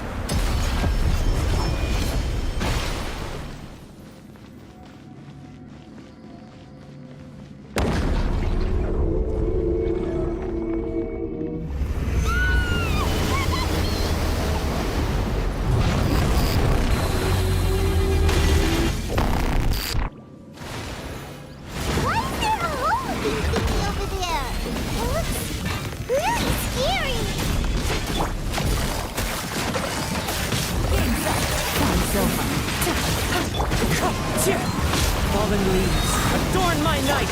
Now you shall perish! Shine down!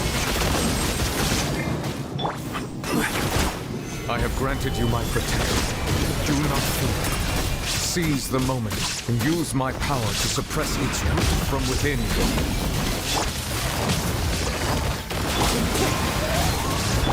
There is no escape! Solidify! Quietly now.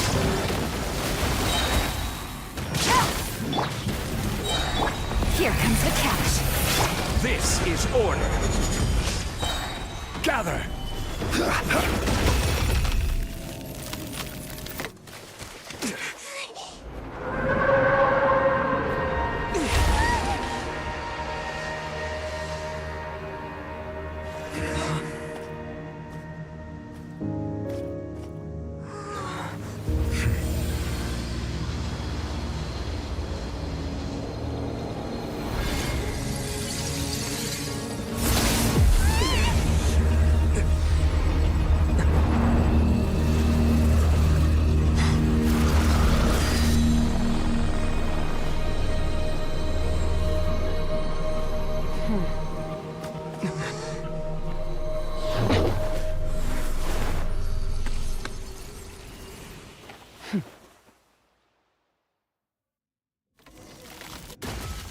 Thanks for helping with the cleanup.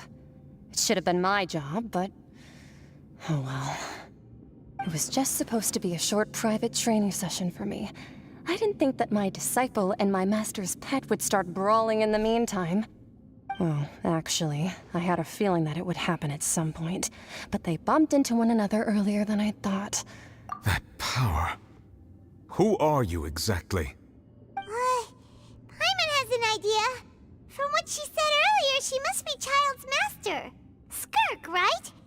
It's just that he gave us the impression that she was the less talkative person. I simply did not have anything to say to the weak. But you, on the other hand, managed to defeat the all-devouring narwhal without using power from beyond this world. so you may speak to me as equals. I have to agree. It's a strange use of a planet's primordial waters just to raise an all-devouring narwhal. That kind of power is wasted on it. It's not cooperative. It eats too much. And I have more important things to do with my time than pet sitting. The only thing that creature has going for it is its looks. All in all, it fails as a pet. Miss Skirk? I think you might have missed the point. The point being? Well, being that this pet almost destroyed an entire nation. So what sort of person is your master? Well, child's master's master. Wait, is that right? Oh, right. So you don't know him. Sorry, I assumed you did. His name is Sir Taloji. Huh? I am unfamiliar with that name. Huh. So Master isn't sufficiently famous. How should I describe him then? Have you heard of the name The Fowl? The Fowl? Still nothing? Well, how about the Visionary? Vetterfulnir then? Or Gold? Ooh, that one we've heard! Rhine part of the Hexen Circle. She's Albedo's mom, right? Oh, so you do know that name. To be honest, I also heard all of those names and titles from my master. I don't actually know them either. But I suppose you understand now, yes? My master is likely a similar sort to Rhine. They are both pursuing some form of perfection. Wait! Didn't you also mention a visionary person? Actually, never mind that. I believe it expedient to inform you that the all-devouring narwhal used up nearly all its strength fighting you. Such roiling hydro energies will prove difficult for the planet's deep seas to digest. As such, the Fontaine back on the surface has most likely been thrown into chaos. In other words, the prophecy that you've been fretting over should now be in full swing. What?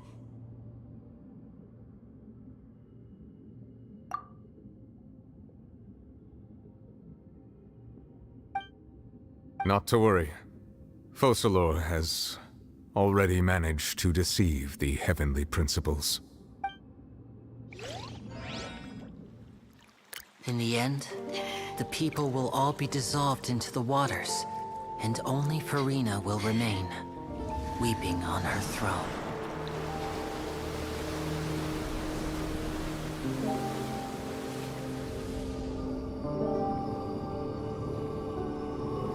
Only then will the sins of the people of Fontaine be washed away.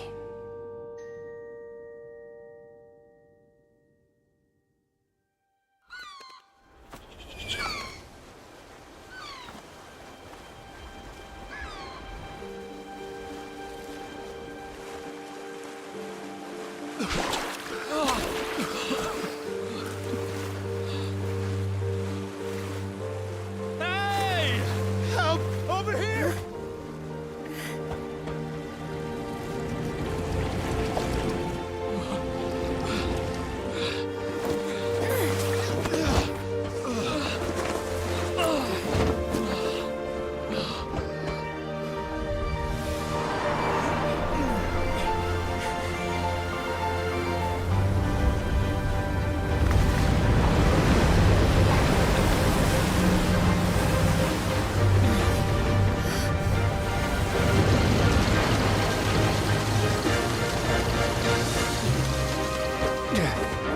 All hands, initiate emergency rescue!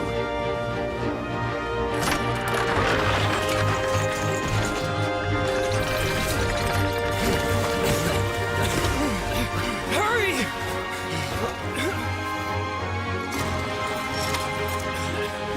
Hey, lend a hand!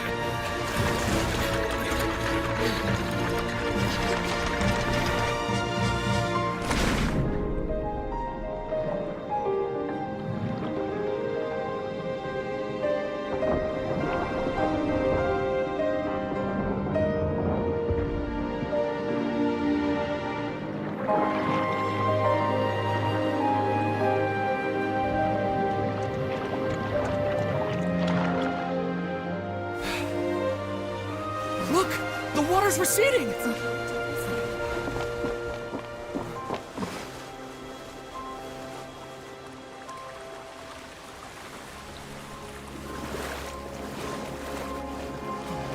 It's a miracle! Water's receding.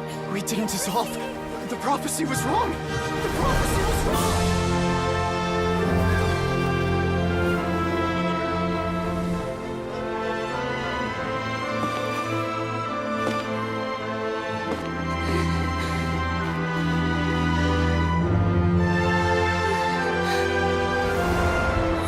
Are you alright?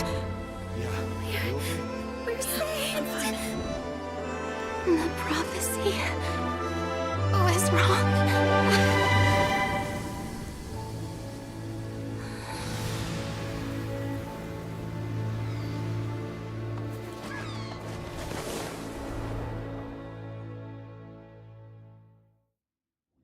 Boats on.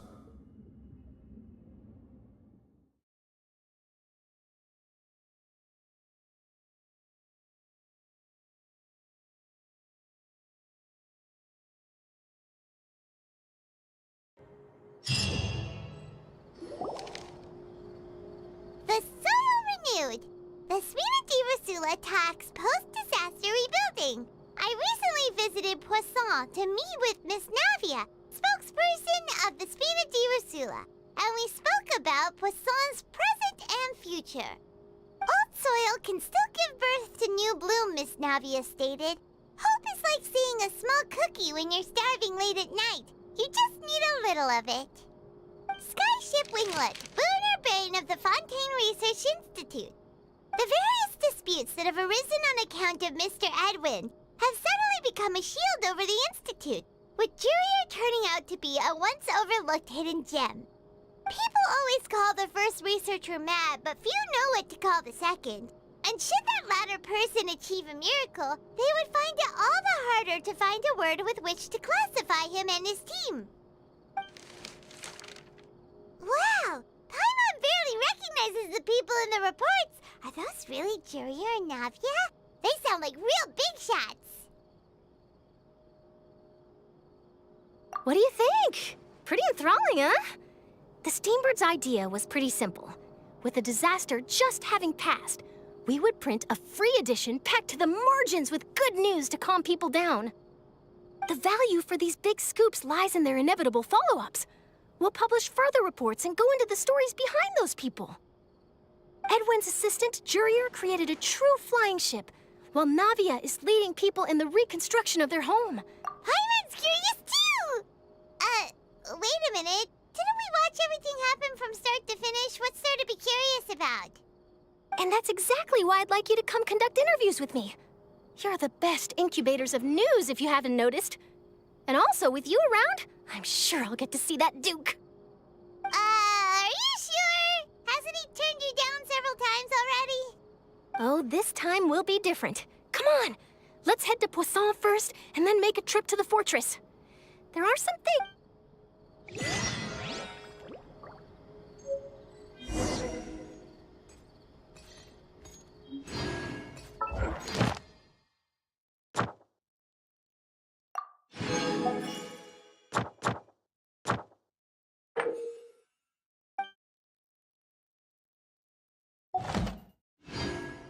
Osmanthus wine tastes the same.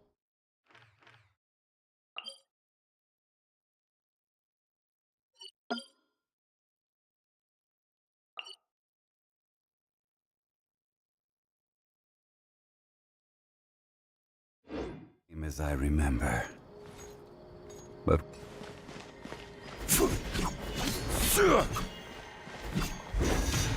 It's not about the money, it's about the principle!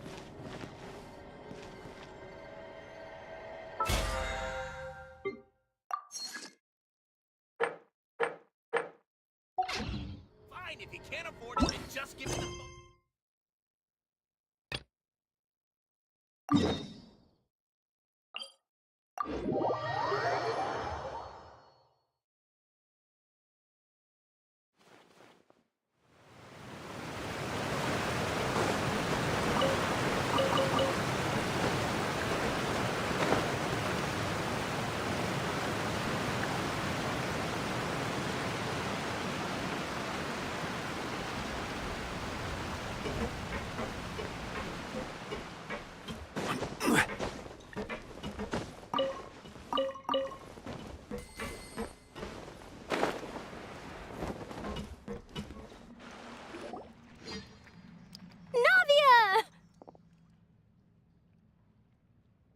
Oh, it's you.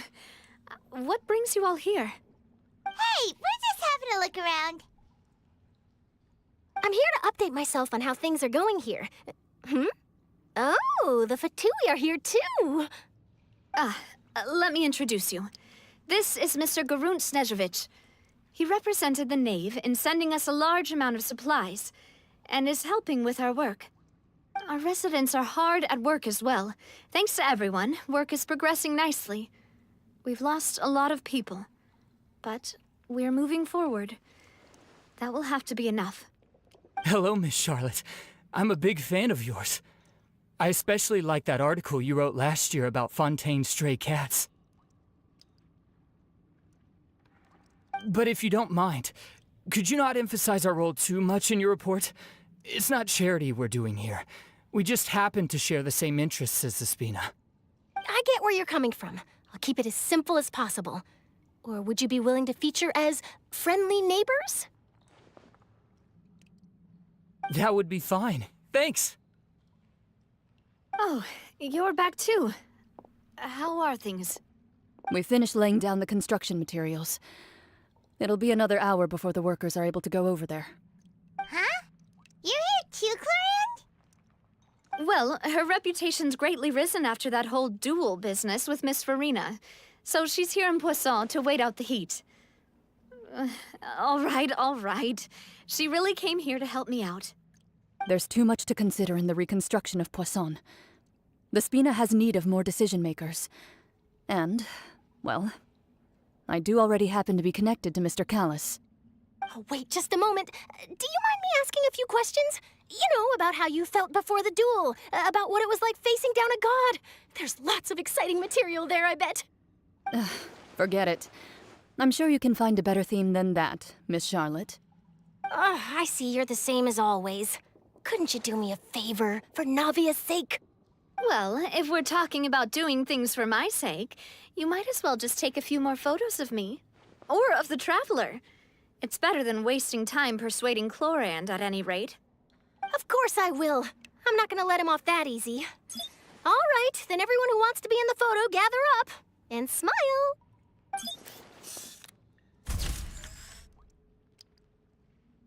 How did it go? Was it a good shot? Did Paimon look cute in it? Not bad. Your addition really helped the composition of the picture. All right, hang on a moment. Let me snap a few more shots.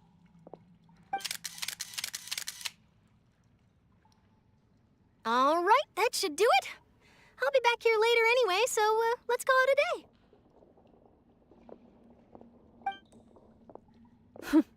You're very quick. Speed is of the essence when it comes to the news, and freshness is the key. Also, not to brag, but I'm pretty good at building connections. Who knows? I might eventually get that interview with you after all, Miss Clorinde. Wow, you really do have that never say die spirit. I'm impressed. I'll hazard a guess that this is how you got that interview at the Fortress of Meripede.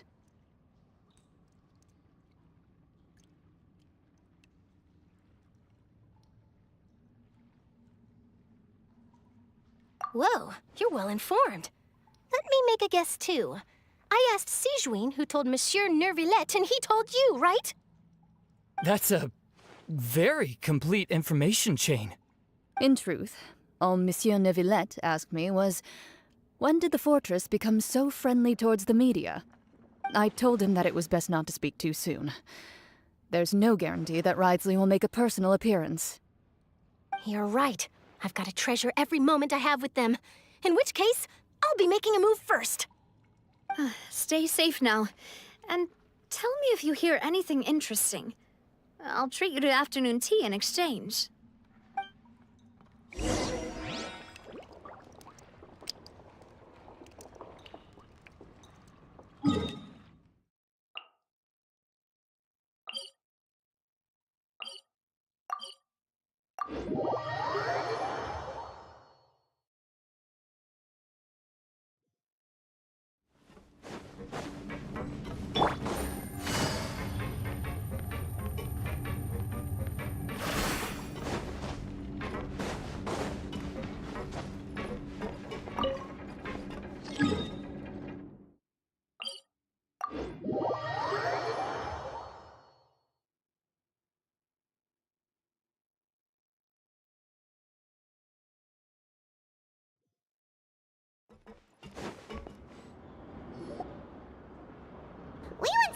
fortress, you've got a set schedule, guaranteed food. Oh, you mean Risley?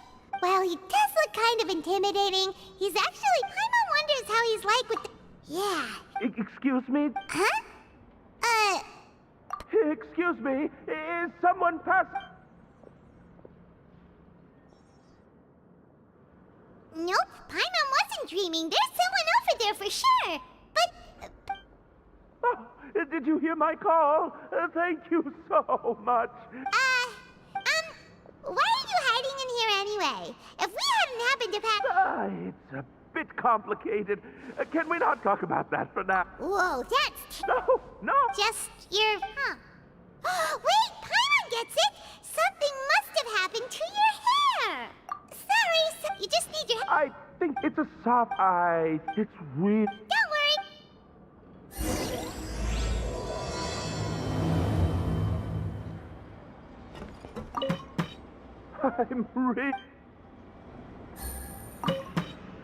I'm really sorry to bother you. Take it easy.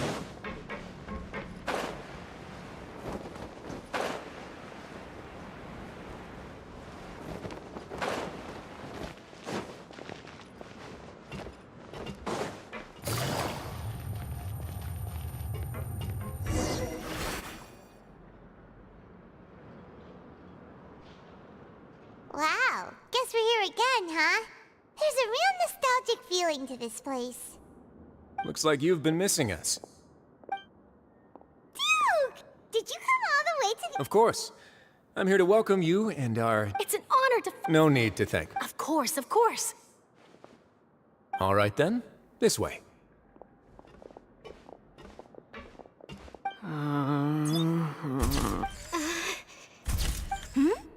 Hey, It would seem that Miss Lorvine doesn't want her... Sir, please don't... but... No, Now, I might not look it, but I at the boat that brought... Still, if I might have... Looks like Charlotte's trying to get her... I have to apologize, but that ship is presently in the bowels of our factory. I'm afraid it won't be easy for you to get a shot of it. Really? Well, then in that case, could I have an interview with you to make up for that loss?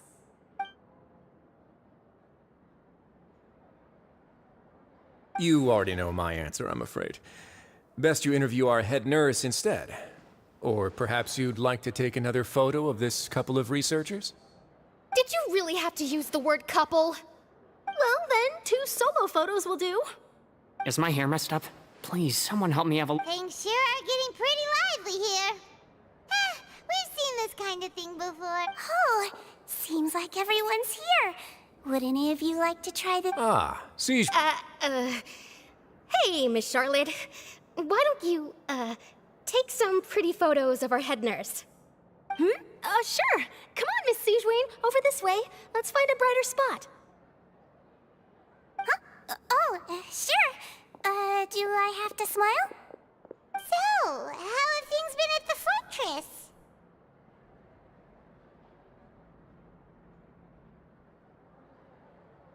Same old, as you can see. Other than that flying ship, it got a tad too much attention, I think. That's why I decided to let the interview go through. We should direct more public opinions toward the behind-the-scenes heroes. Am I right, Mr. Jurrier? Miss Lorvine? You're too kind, sir. I believe that you too should have your day in the sun.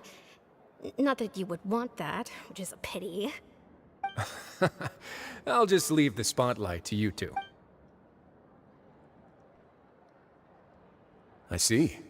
Lots of things happen. He sure did win them. I'll tell them that there's good news and bad news. Oh.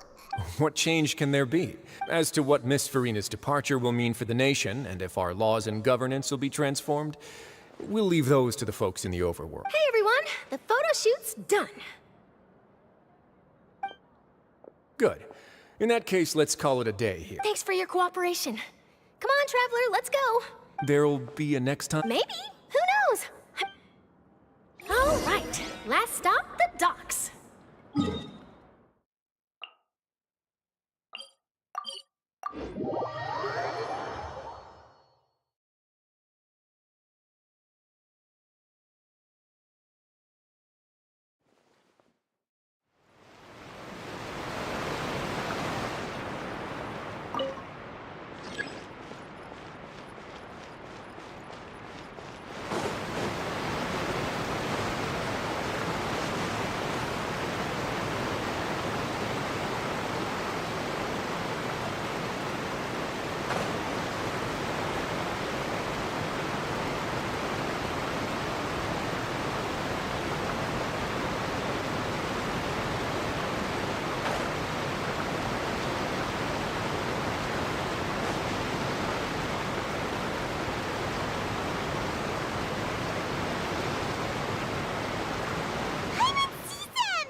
Navia mentioned that she's...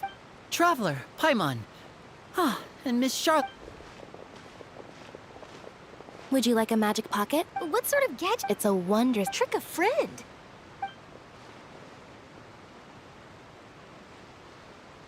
You could just make a friend like Fremine here. Isn't that right, Fremine? To be honest, that sounds pretty sweet.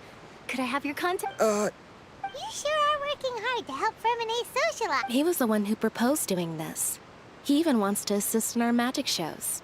Yes, I was planning to first introduce... That said, would anyone want to see a diver escape underwater?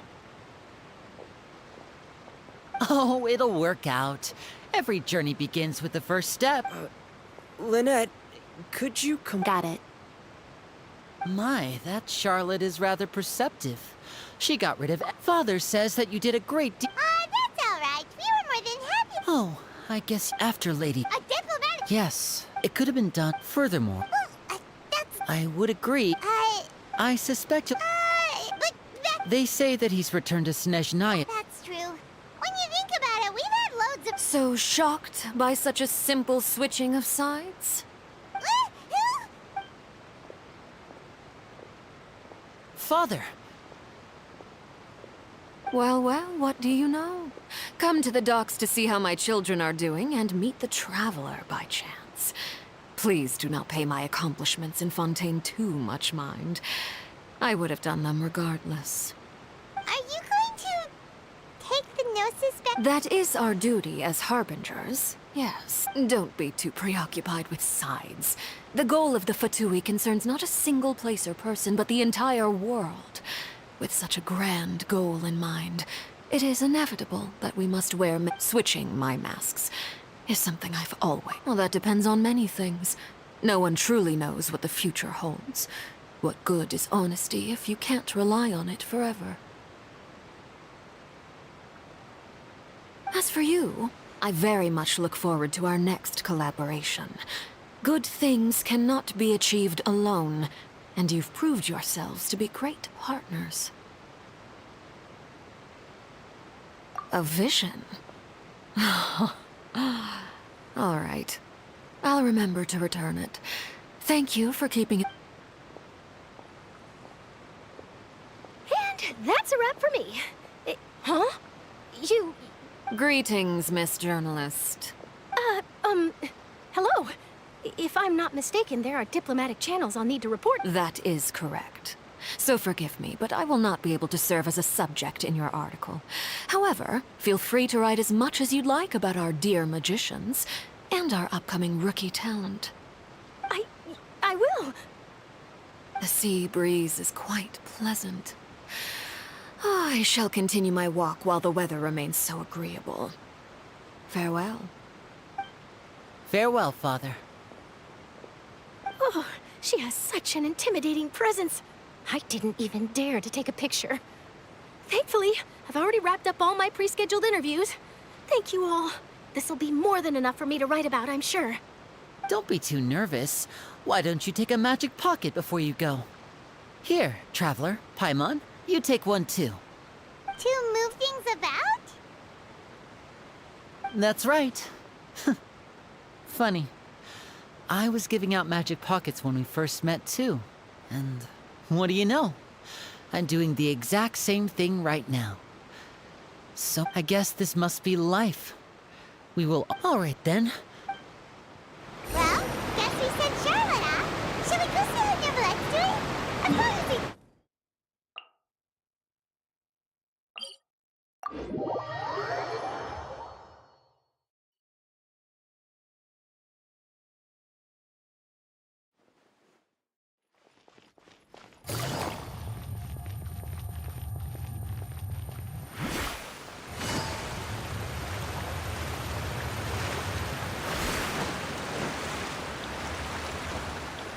Take it easy.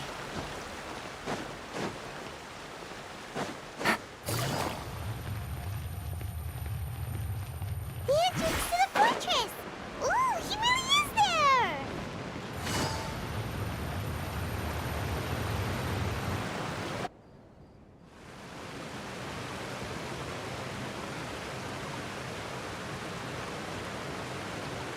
really are here, Neuvillette.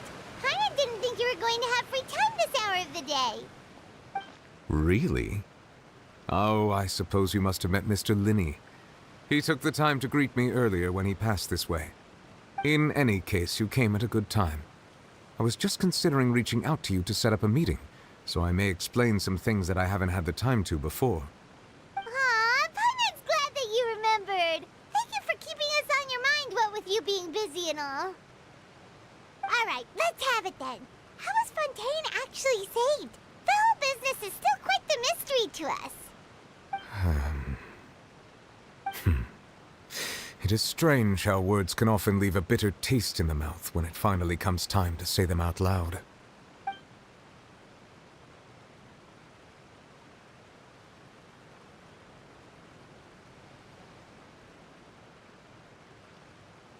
Whoa. So that's what happened? Focalor destroyed the divine throne of the Hydro Archon and restored your power to you, transforming you into a fully fledged elemental dragon sovereign. But Paimon still doesn't quite get what you did to save the Fontanians from dissolving. For me, the authority of the ancient dragons refers to absolute control over the hydro element. Fontanians were incomplete humans born of Egeria's use of the power of the primordial sea, with constitutions similar to that of mimics. But so long as those primordial energies remain within them, I could use the ancient dragon's authority to grant them true blood, after the fashion in which life was first brought into being on this planet. In other words, when I gave my verdict, Fontanians became true humans, and thus would naturally... Focalor must have counted on you to make that decision as well. Your verdict was the key to make... Yeah! It seems from your expressions that you still have more things you wish to ask away. I will tell you the truth as I know it. I have investigated his case along many avenues, and I have learned that he once fell into an unknown chasm when he was young. There, by chance, he awakened the all-devout. But whether it be by sentiment or reason, that should not have been enough to consider him the root cause of the disaster. At most, he would have had tangential liability.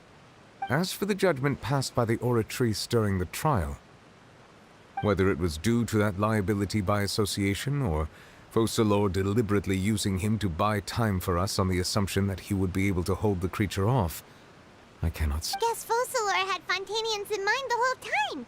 In the end, it was thanks to her that they finally became real humans. Hang on a second. Paimon suddenly got another question.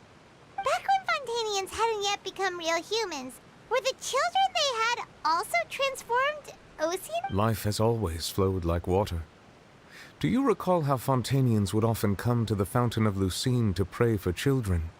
Yeah! Lynette said the fountain is where all the waters in Fontaine converge. In truth, even those couples did not know that such prayers were no mere custom, but instead a form. Those Oceanids who were blessed within the spring water would later descend as...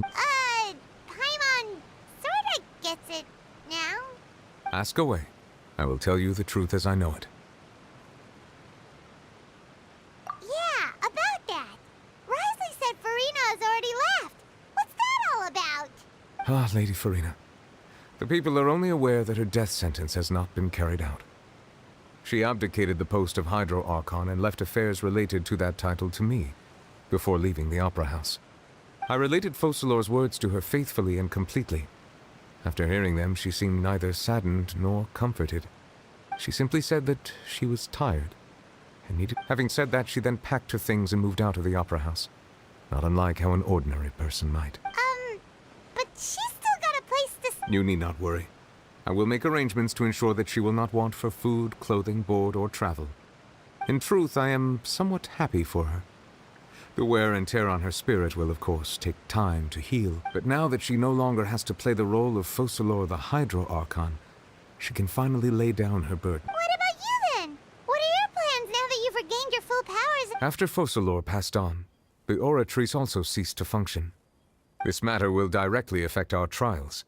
After much careful consideration, I've decided to take over its role in our courts. From now on, I shall hear cases and pass verdicts by myself. Looks like you're still considering stuff from the perspective of the Udex, huh? As an elemental dragon, there are indeed many things that I must do.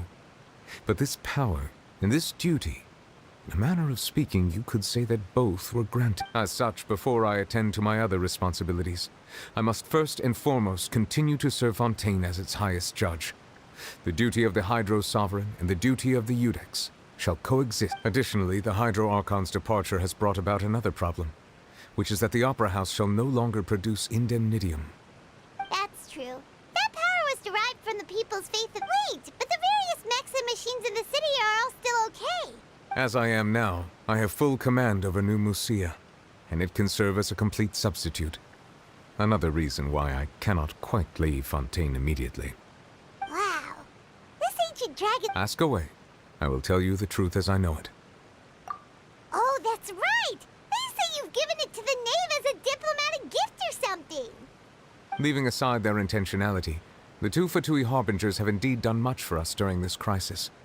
Their sole remaining goal in Fontaine, at least at this point, would seem to be the Gnosis. The Oratrice has ceased to function. The Hydro Archon's divine throne is now no more, and I do not need the Gnosis's power. As such, it has lost all meaning for Fontaine. If the Fatui have impure designs, then we might as well accede to their request now, and avoid unnecessary conflict.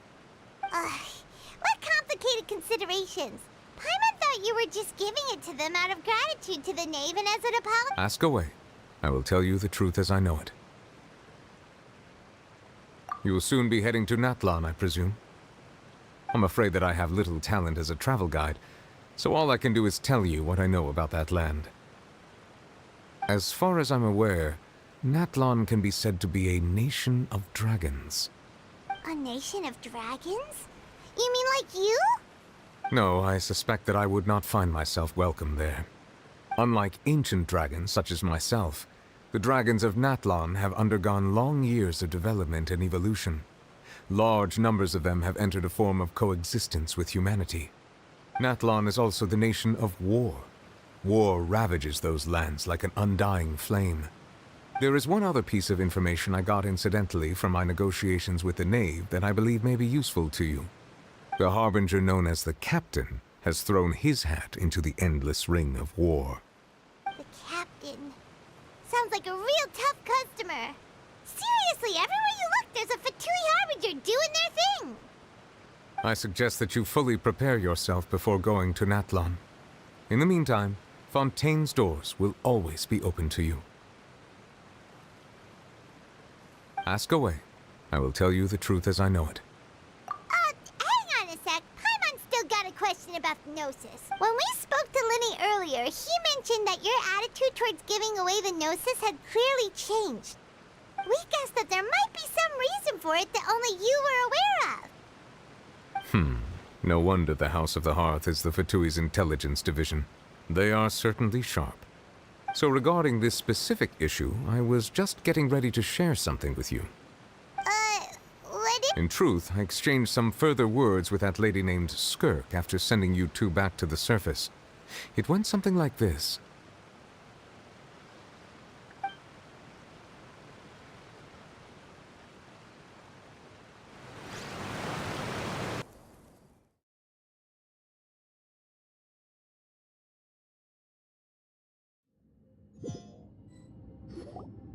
Well, we're going to head topside to see what's going on. You hurry over soon as well, all right, Nervalet? What next? The all-devouring narwhal isn't here, so I'm no longer getting any interference. I can finally catch the scent of your power, what it's made of. It is the authority of the planet's primordial dragons, but with something very similar to a god's curse mixed in. It's quite a novel blend. I'm sure I've encountered something like this before. What was it again? I do not know what you speak of. Of course. How could I forget? You should have the remains of the third descender on your person, yes? Remains? I've never heard of any such thing. According to your parlance, I believe it may be called a gnosis. Well, that much is true. After Focalor's divinity faded, she handed her gnosis to me. But I fear I have never heard of it described in the manner that you just did. I've been training with my master, the Fowl, ever since I was young, and I have never returned to the surface since. So most of the information I possess, I got from him. It is only natural for those who are greater than humanity to possess a different sort of common sense, which is why there are so many problems in our attempts to communicate with humans.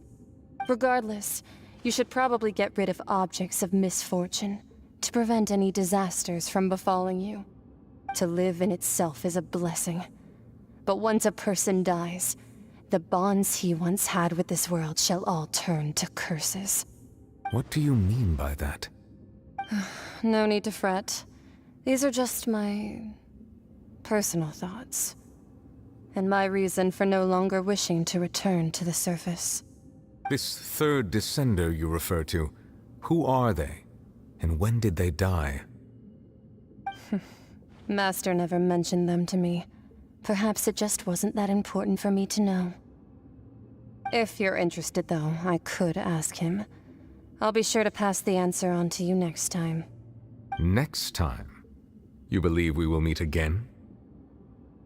I do. Wait. I have a disciple of my own, don't I? He can be the messenger then.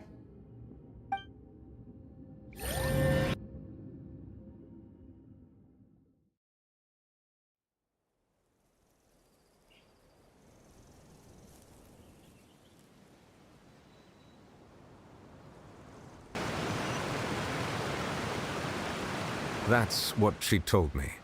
Whether it would prove useful or not, I wanted to pass that information on to you. The remains of the third descender? So that's what the Gnosis actually are. Paimon just thought they looked like chess pieces. How could they be a person's remains?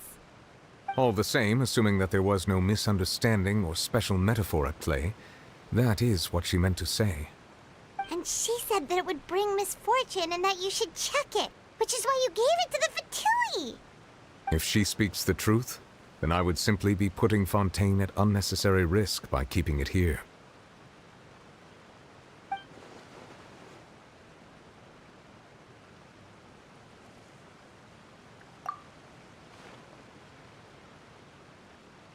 I had guessed that you might already be familiar with this concept, but I did not expect you to be one of them. That means that the Gnosis, which are exceedingly element-compatible and can even enhance elemental abilities, do indeed come from the third descender. I wonder, does your body also possess similar properties? Like being able to use elemental powers without a vision. That does sort of count as special compatibility, right? No, let's not think about this stuff right now. It just feels creepy. Comparing the Traveler to the dead third descender and all. That's what you say, but this topic still feels like bad luck. Once Child recovers, let's get some more answers out of him.